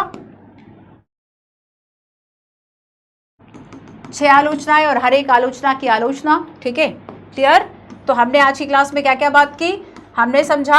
ये क्लास हमारी खत्म हो गई। मैं आपको फिर बता दूं, अब हम क्लास 11 की जो आपकी दूसरी एनसीईआरटी है, इंडियन कॉन्स्टिट्यूशन एट वर्क, ठीक है, भारतीय संविधान, उसकी हम बात करेंगे। तो हमने इसमें जाना धर्मनिरपेक्षता क्या है, धर्म के बीच वर्चस्व, धर्म के अंदर वर्चस्व, धर्मनिरपेक्ष राज्य, भारतीय यूरोपीय मॉडल, और लास्ट हमने आलोचनाओं की बात की, सेकुलरिज्म को हमने समझा, ठीक है। और हर एक मुद्दे को हमने ध्यान रखना यूसीसी से कनेक्ट करके पढ़ा। देखो करंट अफेयर में जो भी मुद्दा चल रहा है उसकी समझ नहीं बनाओगे बच्चों, गलत होगा, है ना। तो आपको करंट अफेयर की समझ भी बनानी है। तो धर्म के बीच वर्चस्व, इंटर और इंट्रा रिलीजियस डोमिनेशन को कैसे रोका जाए, कुछ इंपॉर्टेंट पॉइंट्स मैंने आपको यहाँ पर दिए हुए पैराग्राफ, ये आप पीडीएफ में प्लीज पढ़ लीजिएगा। सेकुलर स्टेट की हमने बात की, वर्चस्व को रोकने के लिए राज्य क्या करेगा, है ना, यूरोपीय मॉडल और भारतीय मॉडल, इन दोनों की तुलना, और क्यों हमने भारतीय मॉडल को एक सकारात्मक पॉजिटिव एस्पेक्ट से देखा। भारतीय धर्मनिरपेक्षता क्या कहती है, नेहरू और कमाल पाशा ने क्यों एक धर्मनिरपेक्ष जो है वह दिखाने के लिए कमाल पाशा से कमाल आतातुर्क हो गया, ठीक है, इसकी हमने बात की। शांतिपूर्ण और सहिष्णुता, सकारात्मक विधि, ये सारी चीजें हमने चर्चा की। भारतीय धर्मनिरपेक्षता का अर्थ क्या है, ठीक है, नकारात्मक पक्ष क्या है। हाँ, एक और क्वेश्चन है, चलो आ जाओ। भारतीय धर्मनिरपेक्षता और पश्चिमी धर्मनिरपेक्षता के बीच में अंतर पर विचार करें, देखते हैं क्या ये दोनों है या फिर ये दोनों नहीं है, ठीक है। 2 स्टेटमेंट है। पश्चिमी धर्मनिरपेक्षता जहां धर्म और राज्य के बीच में पूर्णतः संबंध विच्छेद पर आधारित है, वही भारतीय संदर्भ में यह अंतर धार्मिक समानता पर आधारित है। क्या ये सही स्टेटमेंट है? एग्जैक्टली। पश्चिम में धर्मनिरपेक्षता का पूर्णतः नकारात्मक और अलगाववादी स्वरूप दृष्टिगोचर है, वहीं भारत में यह समग्र रूप से सभी धर्मों का सम्मान करने की संवैधानिक मान्यता पर आधारित है। Exactly, clear. तो ये 2 ऐसे स्टेटमेंट है, इंपॉर्टेंट जो भी स्टेटमेंट थे सब हमने क्वेश्चंस के फॉर्म में देख लिए। चलिए, अब ये क्वेश्चंस आपको लिखना है, कौन सी बातें धर्मनिरपेक्षता के विचार से संगत है। किसी धार्मिक समूह पर दूसरे धार्मिक समूह का वर्चस्व ना होना, कारण सहित बताइए, ठीक है। किसी धर्म को राज्य के धर्म के रूप में मान्यता देना, सभी धर्मों को राज्य का समान आश्रय होना, विद्यालय में अनिवार्य प्रार्थना, किसी अल्पसंख्यक समुदाय को अपने पृथक शैक्षिक संस्थान बनाने की अनुमति होना, सरकार व धार्मिक संस्थानों की प्रबंधन समितियों की नियुक्ति, और किसी मंदिर में दलितों के प्रवेश के निषेध को रोकने के लिए सरकार का हस्तक्षेप। तो धर्मनिरपेक्षता के विचार के बारे में क्या विचार से संगत है या फिर नहीं है। जैसे कि विद्यालय में अनिवार्य प्रार्थना होना, अब यूपीएससी ने यहां से एक क्वेश्चन पूछा, ठीक है। अब देखो यहां पर हम एक पॉइंट को समझते हैं। मान लीजिए, अब इसको धर्मनिरपेक्षता से जोड़ के देखें। जैसे कि अब प्राइवेट स्कूल्स है, निजी प्राइवेट स्कूल है और गवर्नमेंट स्कूल्स है। गवर्नमेंट स्कूल का जो फंड है वह गवर्नमेंट सारी चीज़ें दे रहा है, इसलिए यहाँ पर किसी भी धर्म की प्रार्थना नहीं होगी। ठीक है, किसी भी धर्म से संबंधित प्रार्थना या प्रैक्टिसेस नहीं होगी। अगर हम पुलिस स्टेशंस की बात करें, अगर हम कोर्ट रूम की बात करें, तब इसमें किसी भी आपको महापुरुषों के फोटोज मिल जाएंगे, किसी देवी देवता का फोटो नहीं मिलेगा, है ना। तो ये क्या है, तो गवर्नमेंट बेसिकली खुद को दूर कर रही है इस चीज़ से। अगर हम प्राइवेट देखें तो निजी स्कूलों में, जैसे कि अगर कोई मदरसा है तो निजी स्कूलों में इस तरह की जो शिक्षा है वह दी जा सकती है। ठीक है, और तो यहाँ पर हम देखेंगे कि निजी स्कूलों में ये जो प्रार्थनाएं हैं वह हो सकती हैं, लेकिन सरकार के द्वारा समर्थित या किसी भी तरीके से सरकार उन्हें फंड दे रही है, सहायता दे रही है, तब यहाँ पर ठीक है नहीं हो सकता। तो क्या किसी अल्पसंख्यक समुदाय को पृथक शैक्षिक संस्थान बनाने की अनुमति? तो हाँ, शिक्षा और संस्कृति का संविधान की दृष्टि से देख के इसका आंसर दे लो। तो हाँ, अल्पसंख्यकों को आर्टिकल 29, 30, 25 से लेकर 28 तक सभी को धार्मिक स्वतंत्रता का अधिकार है, और ऐसे में अपनी संस्कृति और शिक्षा को आगे बढ़ाने के लिए, प्रमोट करने के लिए, उसके विकास के लिए आप डेफिनेटली संस्थान बना सकते हैं। ठीक है, क्लियर है। किसी धार्मिक समुदाय पर दूसरे का वर्चस्व ना होना, तो हाँ, ये धर्मनिरपेक्षता के विचार संगत है।